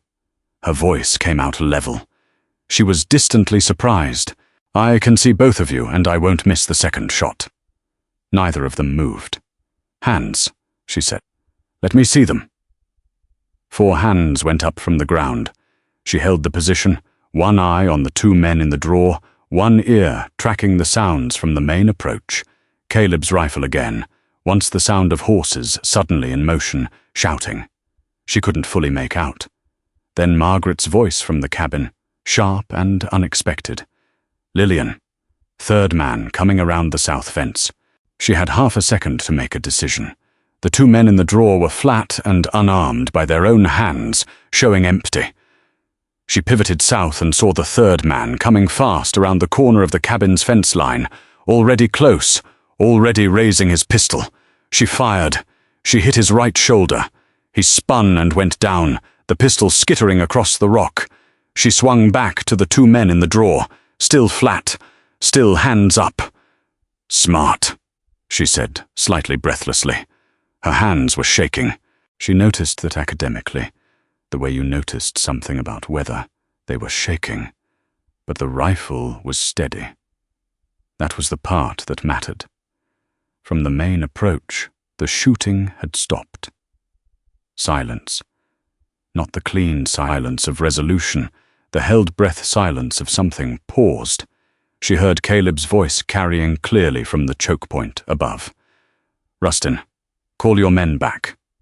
Then Rustin's voice, harder than before. "You shot 3 of my men, Mercer." "I shot 1, Caleb said. "Winged him same as the girl winged yours in the draw. The 3rd's down because he ran his horse into the undercut rock on the west side of the choke point, which I'd have warned him about if he'd given me the chance." A pause. "My other 13 men," Rustin started, "are sitting in the choke point behind a rock fall I brought down 20 seconds into this conversation," Caleb said. "None of them are hurt. All of them are going to be climbing over loose rock to get to me. That's going to take time. How do you want to spend it?" Lillian heard Rustin's silence from 50 yards away. She could almost feel it. "You're going to run out of ammunition eventually," Rustin said. "You're going to run out of men willing to cross a rock fall under fire eventually," Caleb said. "Which happens first?" Another silence. Then low from directly behind her, so close it nearly stopped her heart, a voice said, "Put the rifle down, miss." She had not heard him. She did not know how she had not heard him. But when she turned, there was a man she had not seen before. Not one of the 2 in the draw. Not the one she'd shot a 4th man who had come around the rock face from above while she'd been focused south. And he had a revolver 3F'd from her face. He was young, maybe 25. His hands were shaking worse than hers. She did not put the rifle down. "You shoot me," she said carefully, "and every person in earshot knows where you are." "I said put it down," he said. "I heard you," she said. "I'm telling you what happens next if you pull that trigger. Is that what Rustin sent you up here for? To shoot an unarmed woman?" "You're not unarmed," he said. "I will be," she said. "If you give me a reason to trust you." "Are you giving me a reason?" His gun hand was shaking hard now. She kept her eyes on his face. Not the gun, his face. "How old are you?" she said. He blinked. "What?" he said. How old? She said. You look about the same age as my cousin James. He's 24. He works a cattle ranch in Wyoming. A pause. What's your name? I'm not. He started. What's your name? She said again. Quiet, steady. Not a question, the second time. Webb, he said, like it surprised him to say it. Webb, she said. How much is Rustin paying you? Miss, I am going to need you to. How much? $50 a day, he said, and then looked like he'd surprised himself again. $50, she said, and you're pointing a gun at a woman on a mountain, because a mining company called in her dead father's debt. She held his gaze. Is that what 1-50 pays for? Webb's hand was still shaking, but his face was doing something different than it had been doing 30 seconds ago. I didn't, he said. When they hired us on, they said, I know what they said. She said. They said I was stolen property, that you'd be retrieving something that belonged to them. She let that sit. Do I look like property to you, Webb? The silence was long enough that the two men in the drawer had turned their heads to watch. Webb lowered his gun. Not all the way, but down. I don't want trouble, he said. Then you've got a choice to make, she said. Rust inside of this or the right side of it.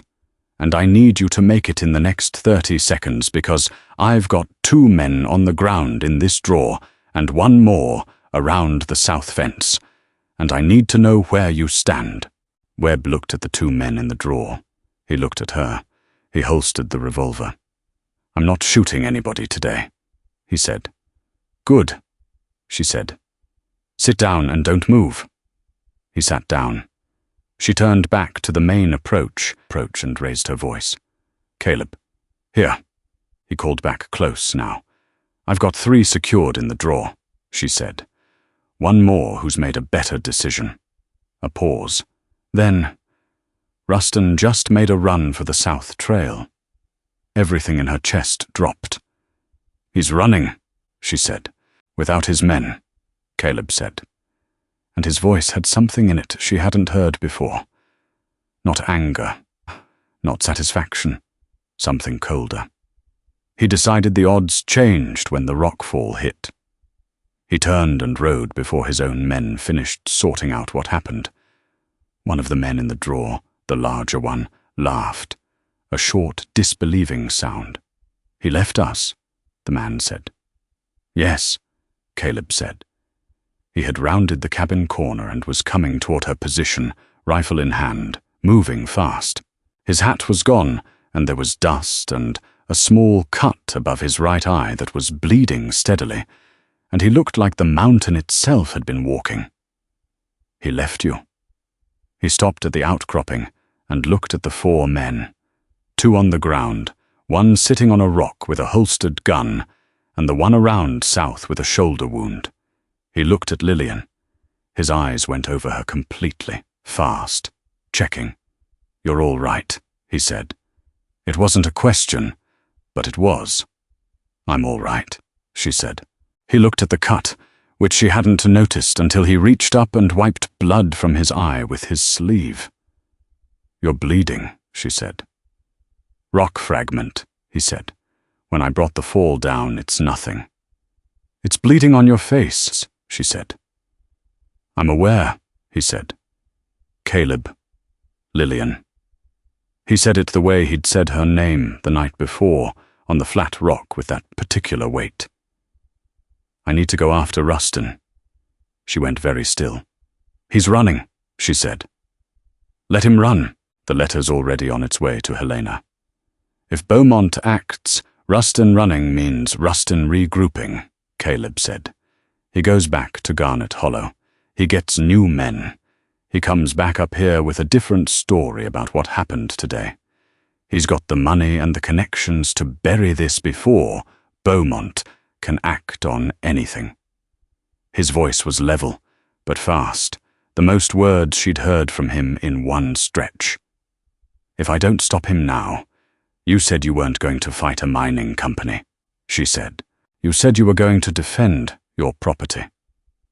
He's off my property, Caleb said, which means this is different. Caleb. She put her hand on his arm. He stopped. Think about what you're saying. You ride after alone in the dark. He's got a head start and men between here and town. He doesn't have these men, Caleb said. He looked at the 4 in the drawer.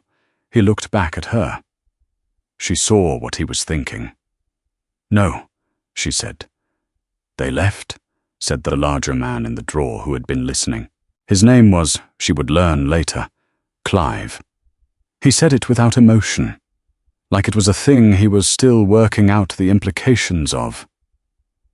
Ruston he rode and left us here. Caleb looked at him. You were hired for a job, Caleb said. The job's done. You can walk down the mountain. Nobody's going to stop you. Clive looked at the man beside him, looked at Webb on the rock, looked back at Caleb. What about the men in the rock fall? He said. They're fine, Caleb said, bruised and angry. But fine. They'll clear it in an hour. And then what? Clive said. And then they walk down the mountain, Caleb said. Same choice. Everyone goes home. Clive looked at his hands for a moment. What about Ruston? He said. That, Caleb said, is a separate matter. The silence stretched, and then Clive said quiet. If you're going after him, and I'm not saying you should, I'm not saying that.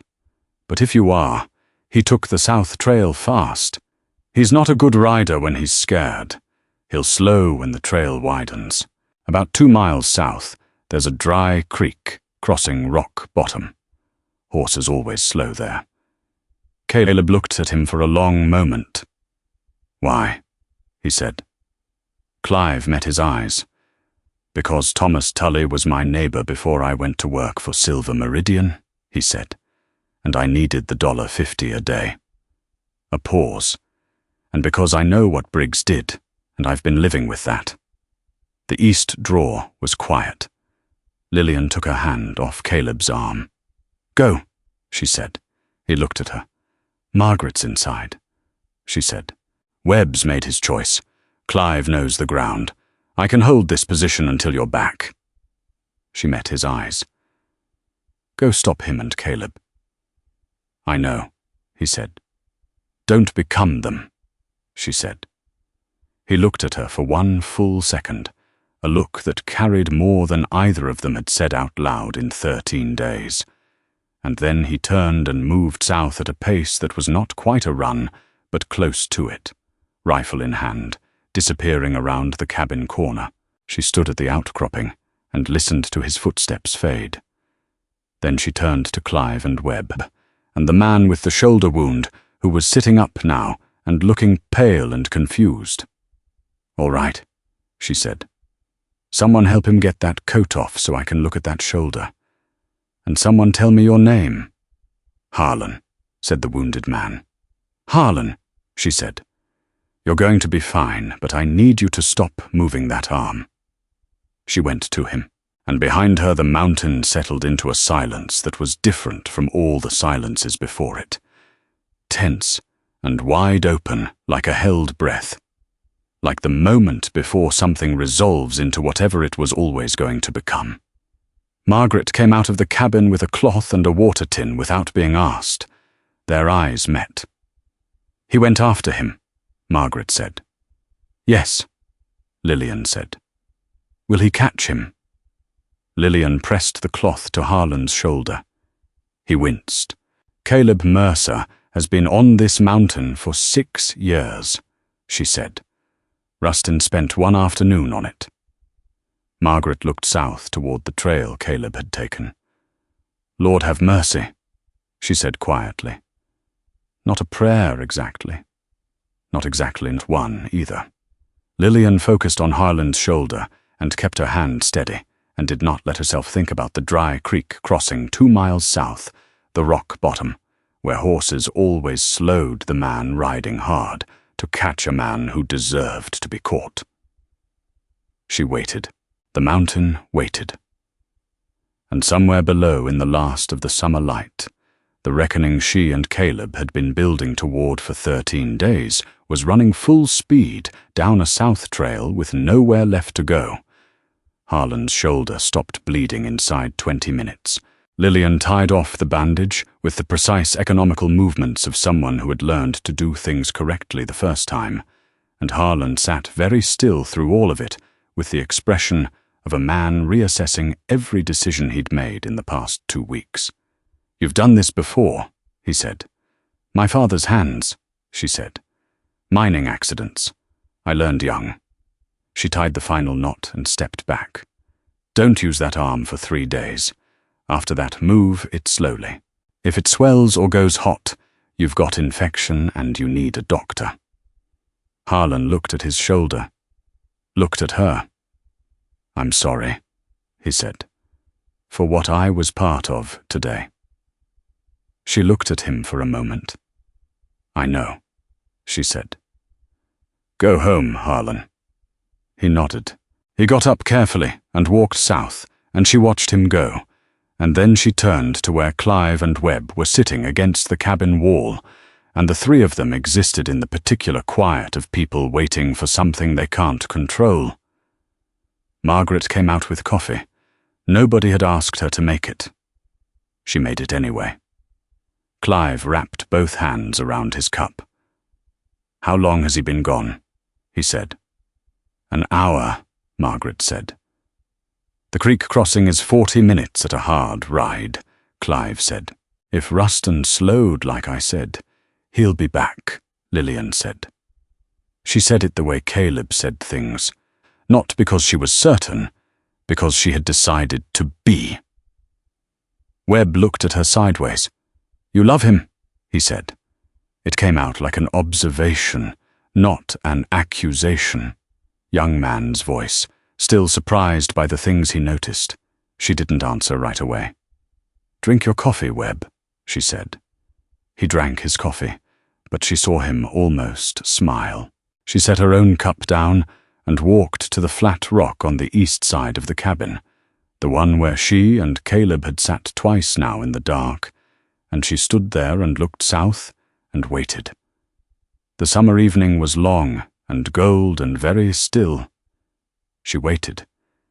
She heard his horse before she saw him. One horse, one rider. The pace of someone coming home rather than someone being chased. She was at the fence when he came around the last bend, and the first thing she checked was whether he was upright, and he was. And then she checked his hands, and the rifle was across his saddle, not raised. And then she checked his face. He was not unharmed. There was dried blood along his jaw from the rock cut that had reopened, and something in the set of his mouth that told her the hour had not been a clean one. But he was whole, and he was here, and he was looking at her like she was the first landmark he'd been navigating toward the entire time. He pulled the horse up at the fence and dismounted. "Ruston," she said.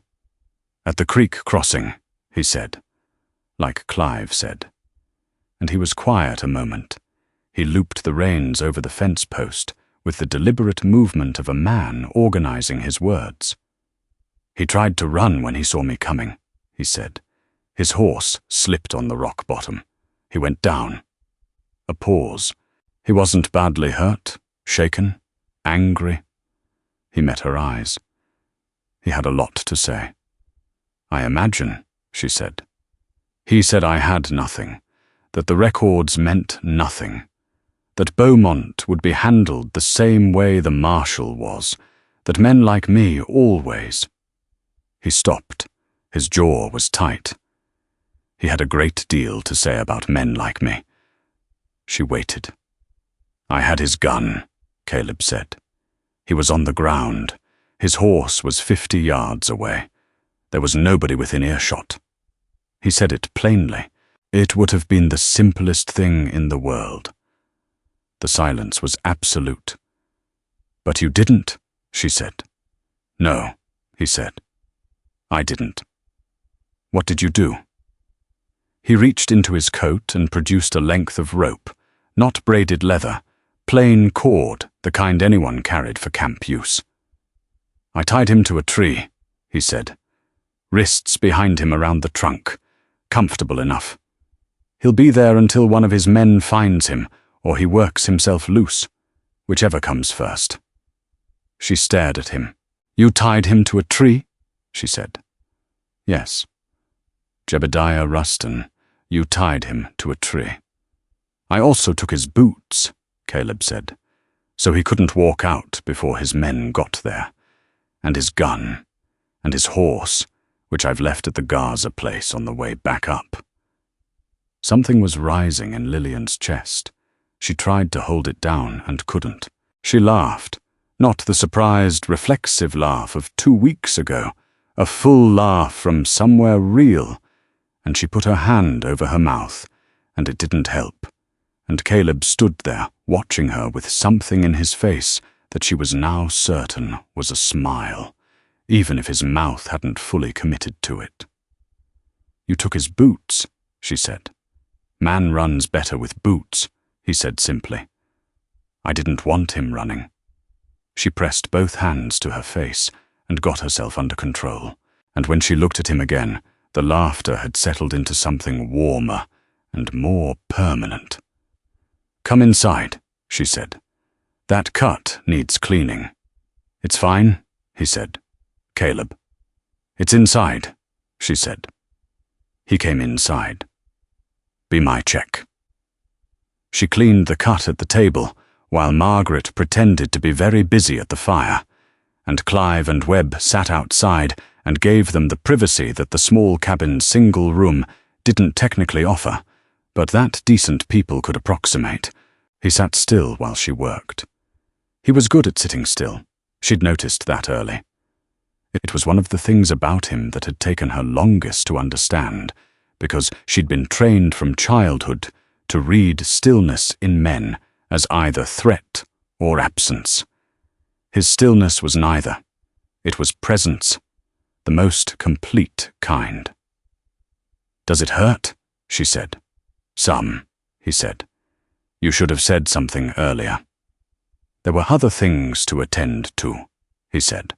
She pressed the clean cloth to the cut and held it. "You could have killed him," she said quietly. "Not accusation, just fact." "Yes," he said. "Most men would have." "I'm not most men," he said. She looked at him.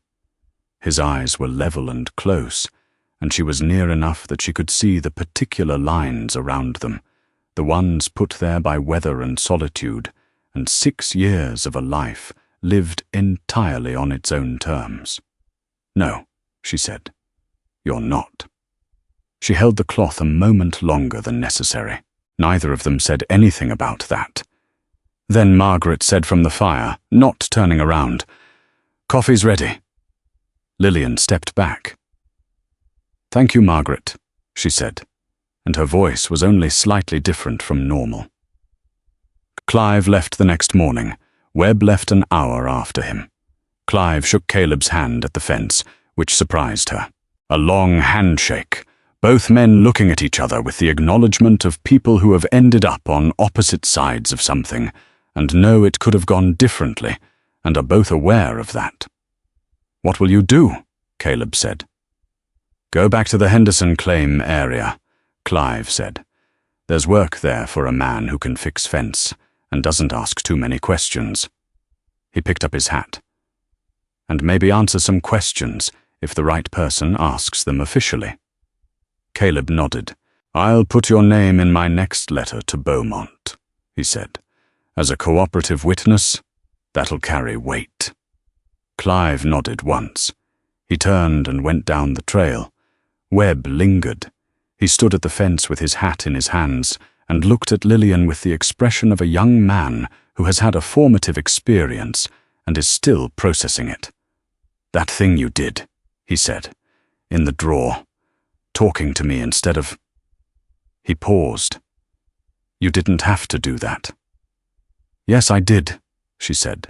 "I had a gun on you," he said. "You had a gun near me," she said. "There's a difference." Your hands were shaking. "I was scared," he said. "I know," she said. "So was I. Being scared doesn't make you the enemy, Webb. It just makes you human." He looked at his hat. "I'm going to find different work," he said. "Good," she said. He put his hat on, looked at Caleb. "She's something," he said. "Yes," Caleb said. "She is." Webb went down the mountain. Lillian kept her eyes on the trail until he was out of sight, and when she turned around, Caleb was looking at her with that look, the one that had been developing over 14 days into something she didn't have a name for yet, and was increasingly certain she didn't need one. "Don't say it," she said. "I wasn't going to say anything," he said. "You were thinking it loud," she said. Something crossed his face. Definitely a smile this time. Brief, but real. The twist that changed everything arrived on the 5th day after the confrontation. Not Aldous, not a letter. A rider bearing a federal seal. He came up the mountain in the early afternoon. A young man in a government-issue coat with a badge she recognized as the Federal Land Commissioner's office, and he asked for a Mr. Caleb Mercer. And when Caleb said that was him, the man handed him an envelope with the kind of careful handling that meant its contents mattered to more people than just the recipient. Caleb opened it at the table with Lillian and Margaret on either side. He read it. He read it again. Then he set it down and looked at the ceiling for a moment, and Lillian picked it up and read it herself. Harrison Beaumont, Federal Land Commissioner for the Montana Territory, had received Aldis's delivery 6 days prior. He had also received the oilcloth package from Garza's son 2 days after that. He had reviewed the records. He had cross-referenced them with the Federal Land Office's own files on Silver Meridian Mining Company, which apparently contained irregularities that had been flagged but not yet acted upon. He had also received, and this was the part she read twice, a separate inquiry from 2 of Thomas Tully's former ranch hands, Cooper and a man named Dix, who had made their way to the Federal Land Office in Coeur d'Alene and given statements there that had been forwarded to Helena.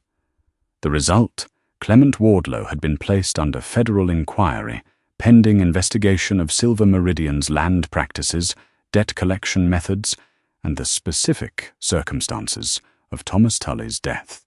A deputy federal bypassing the Missoula office entirely, the letter noted pointedly, was en route to Garnet Hollow. Jebediah Ruston was named in the inquiry, and at the bottom of the letter in handwriting, slightly different from the official text, as if added after the formal language had been completed, the debt of one Lillian Harper, accrued against the estate of her father, James Harper, is hereby suspended, pending federal review of Silver Meridian's debt collection charter. Miss Harper is advised that she is under no legal obligation to any representative of that company until the review is concluded. H. Beaumont. Lillian read that paragraph 3 times. She set the letter down. She put both hands flat on the table. Margaret read it over her shoulder and made a sound that was not quite a word. Caleb was watching Lillian's face. "It's not finished," he said quietly. "A review isn't a verdict. Beaumont can start the process, but he can't end it alone. This takes months, maybe longer, and Ruston's lawyers—" "Caleb," she said. He stopped. "I know," she'd said. "I know it's not finished." She looked at him. "But it started, officially, federally, with our evidence and our names attached." She paused. "They can't make it disappear now." He looked at her for a long moment. "No," he said. "They can't." The government writer was given coffee and a meal and directions back down the South Trail, and he went and the 3 of them sat at the table with the letter in the middle, and the particular silence of people who have been in a sustained crisis and have just felt the first solid ground under their feet. Margaret put her hand over her eyes. "Thomas," she said. "Just his name. Just once." Lillian reached across and put her hand over Margaret's. Nobody said anything for a while. Aldous came back on the 8th day. He looked like he'd ridden hard and slept little, and eaten whatever was available, which for a man of 63, crossing mountain territory in high summer was no small thing. He came up the trail slower than usual, and when he reached the fence, he sat his horse for a moment before getting down, and Caleb went to him and took the horse's reins without being asked. "You got there," Caleb said. "I got there," Aldous said. He sounded like a man who had just recalled he was 63.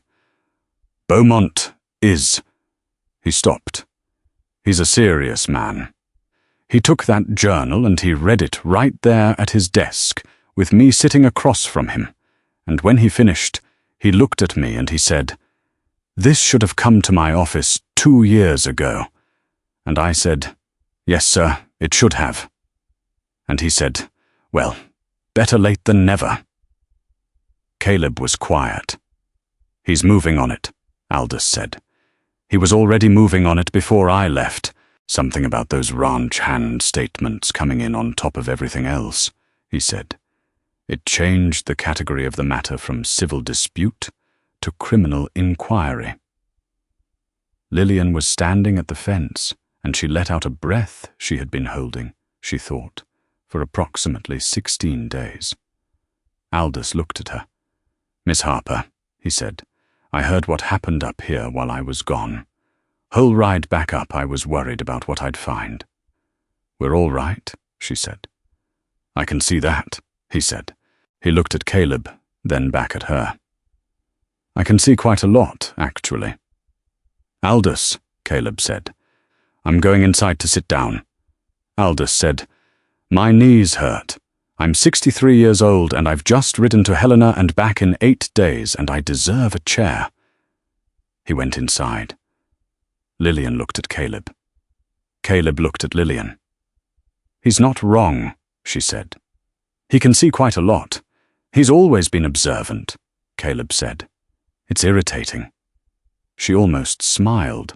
The federal deputy marshal arrived in Garnet Hollow 11 days later, and what happened there over the following week was something neither Lillian nor Caleb witnessed directly, but that Aldous tracked through his supply network and reported up the mountain in pieces. Clement Wardlow was taken into federal custody on a Thursday. His company lawyer arrived from Missoula on Saturday and was reportedly seen arguing loudly in the street outside the Silver Meridian offices before being escorted inside. Jebediah Ruston, who had indeed been found tied to a tree by his men, bootless and furious, and who had spent the subsequent days rebuilding his position from the Garnet Hollow side, was served with a federal summons on Monday. The debt ledgers of Silver Meridian Mining Company were seized, all of them. Aldous brought that news on a Wednesday morning, and he said it with the satisfaction of a man delivering a verdict he'd been waiting years to hear. Margaret Tully was requested to travel to Garnet Hollow to give her formal statement, and she did, and Lillian rode with her as far as the switchback base, and stood there watching her ride south until the trail curved, and Margaret turned once and raised her hand, and Lillian raised hers back. She stood there a moment after Margaret was gone. Caleb had come down the trail behind her, quiet as always. He stopped a few feet back. "She'll be all right," he said. "I know," Lillian said. "She's Margaret Tully. She buries her own husband and then rides 6 miles alone up a mountain and writes legal statements and drinks coffee and doesn't cry where anyone can see her." A pause. "She'll be more than all right." He came up beside her. They stood there the way they'd been standing in a lot of places over the past 3 weeks, side by side, not touching, not touching, with the particular charged ease of 2 people who have been through enough together that proximity has become its own language. "There's something I need to tell you," he said. She looked at him. "The federal letter," he said. "Beaumont's letter. The debt suspension." "Yes," she said. "That's not a permanent resolution," he said. "The review could take 6 months, a year. In the meantime," he stopped, organized himself, started again. "In the meantime, you're suspended from the debt, but you're not clear of it yet. And Rustin is summoned, but not convicted. And there are people in Garnet Hollow who have believed his version of this story for 3 weeks. I know all of that," she said. "I'm saying," he said, "that going back down there, if that's what you want to do, it's not going to be simple, not yet." She looked at the trail where Margaret had disappeared. "Where would I go?" she said. "I have no house. My father's claim is." She stopped.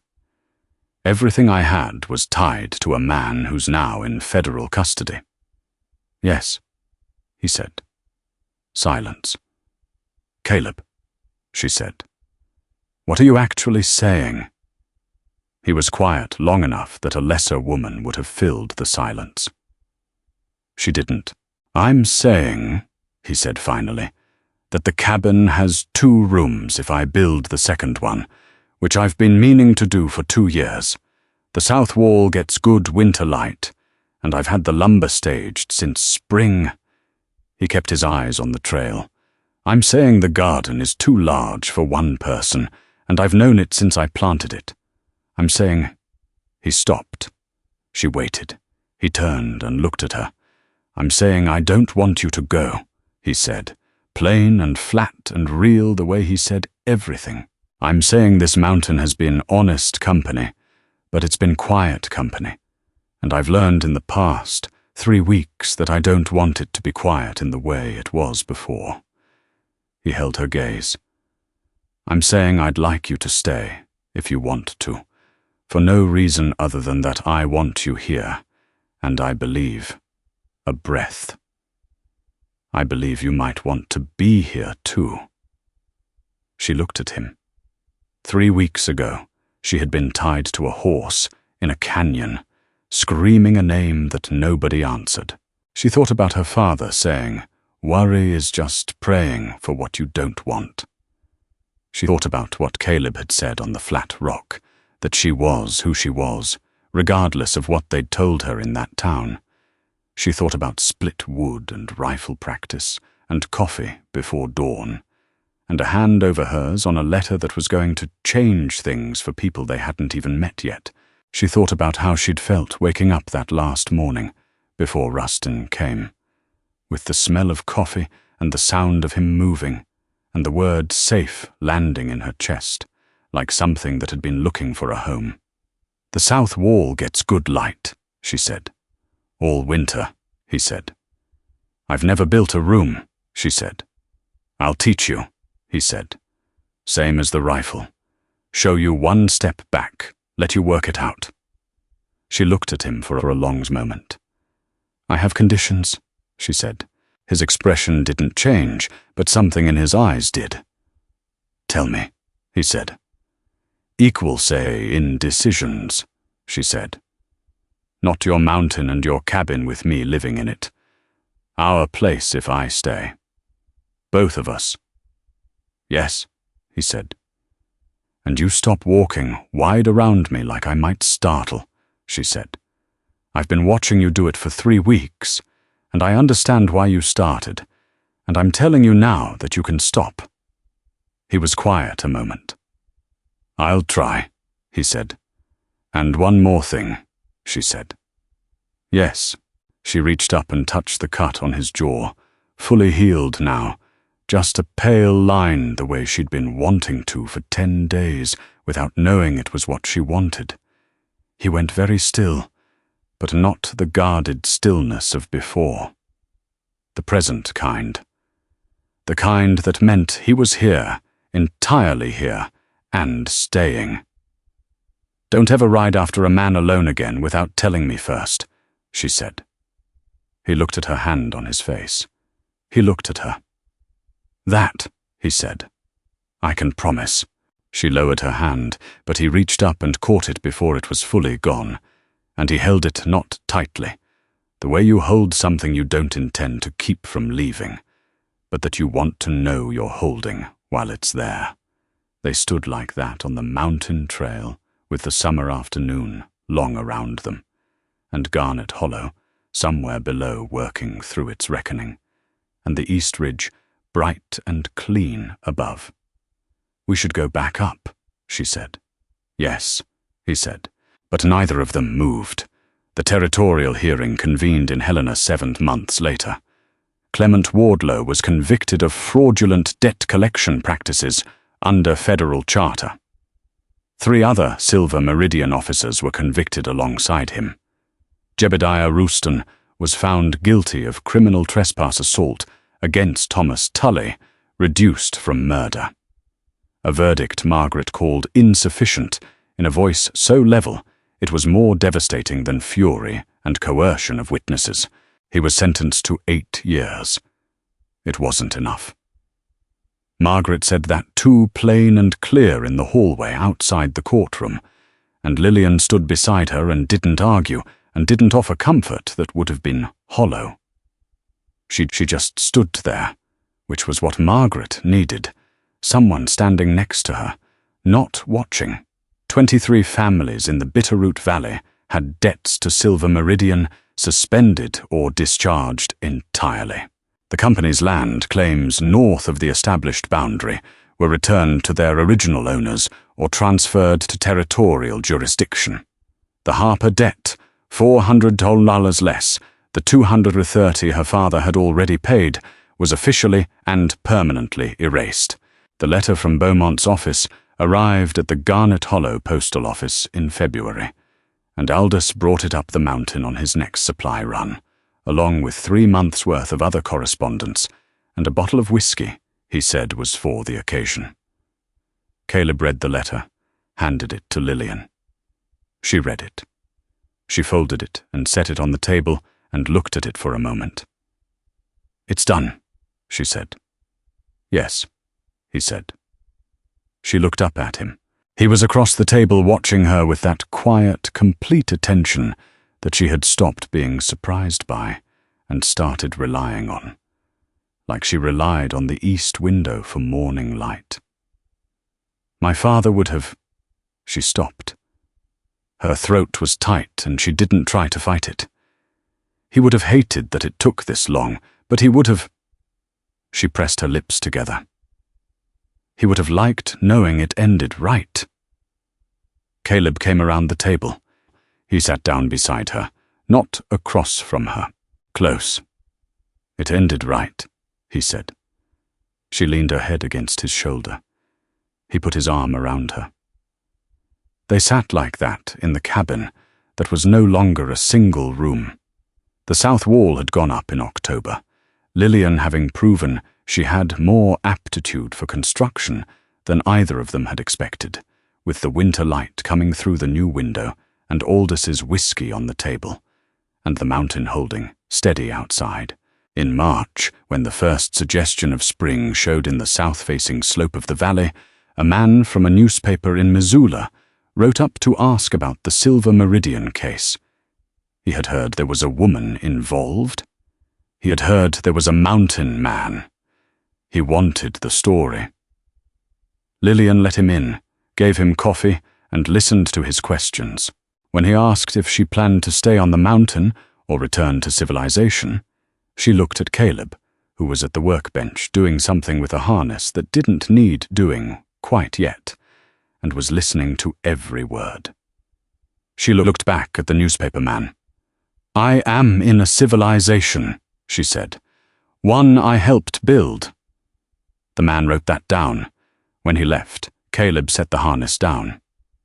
"He's going to print that," he said. "Good," she said. A pause. "You helped build it," he said, and the way he said it, quiet and direct and completely certain, was worth more to her than any letter from Helena. "I did," she said. She picked up her coffee cup, looked out the south window at the mountain coming back to life in the early March light, thought about a canyon, a rope, a name she'd screamed that nobody answered except him, thought about what it meant to belong somewhere, not to belong to it, not to be owed to it, to belong with it, beside it, inside a life that you had helped to make real. She thought about all of that for exactly 1 moment. Then she stood up, set her cup down, and said, "The north fence needs another post before the ground thaws fully. Are you going to help me or not?" Caleb picked up his hat. "I'll get the post hole digger," he said. They went outside together into the clear, cold mountain.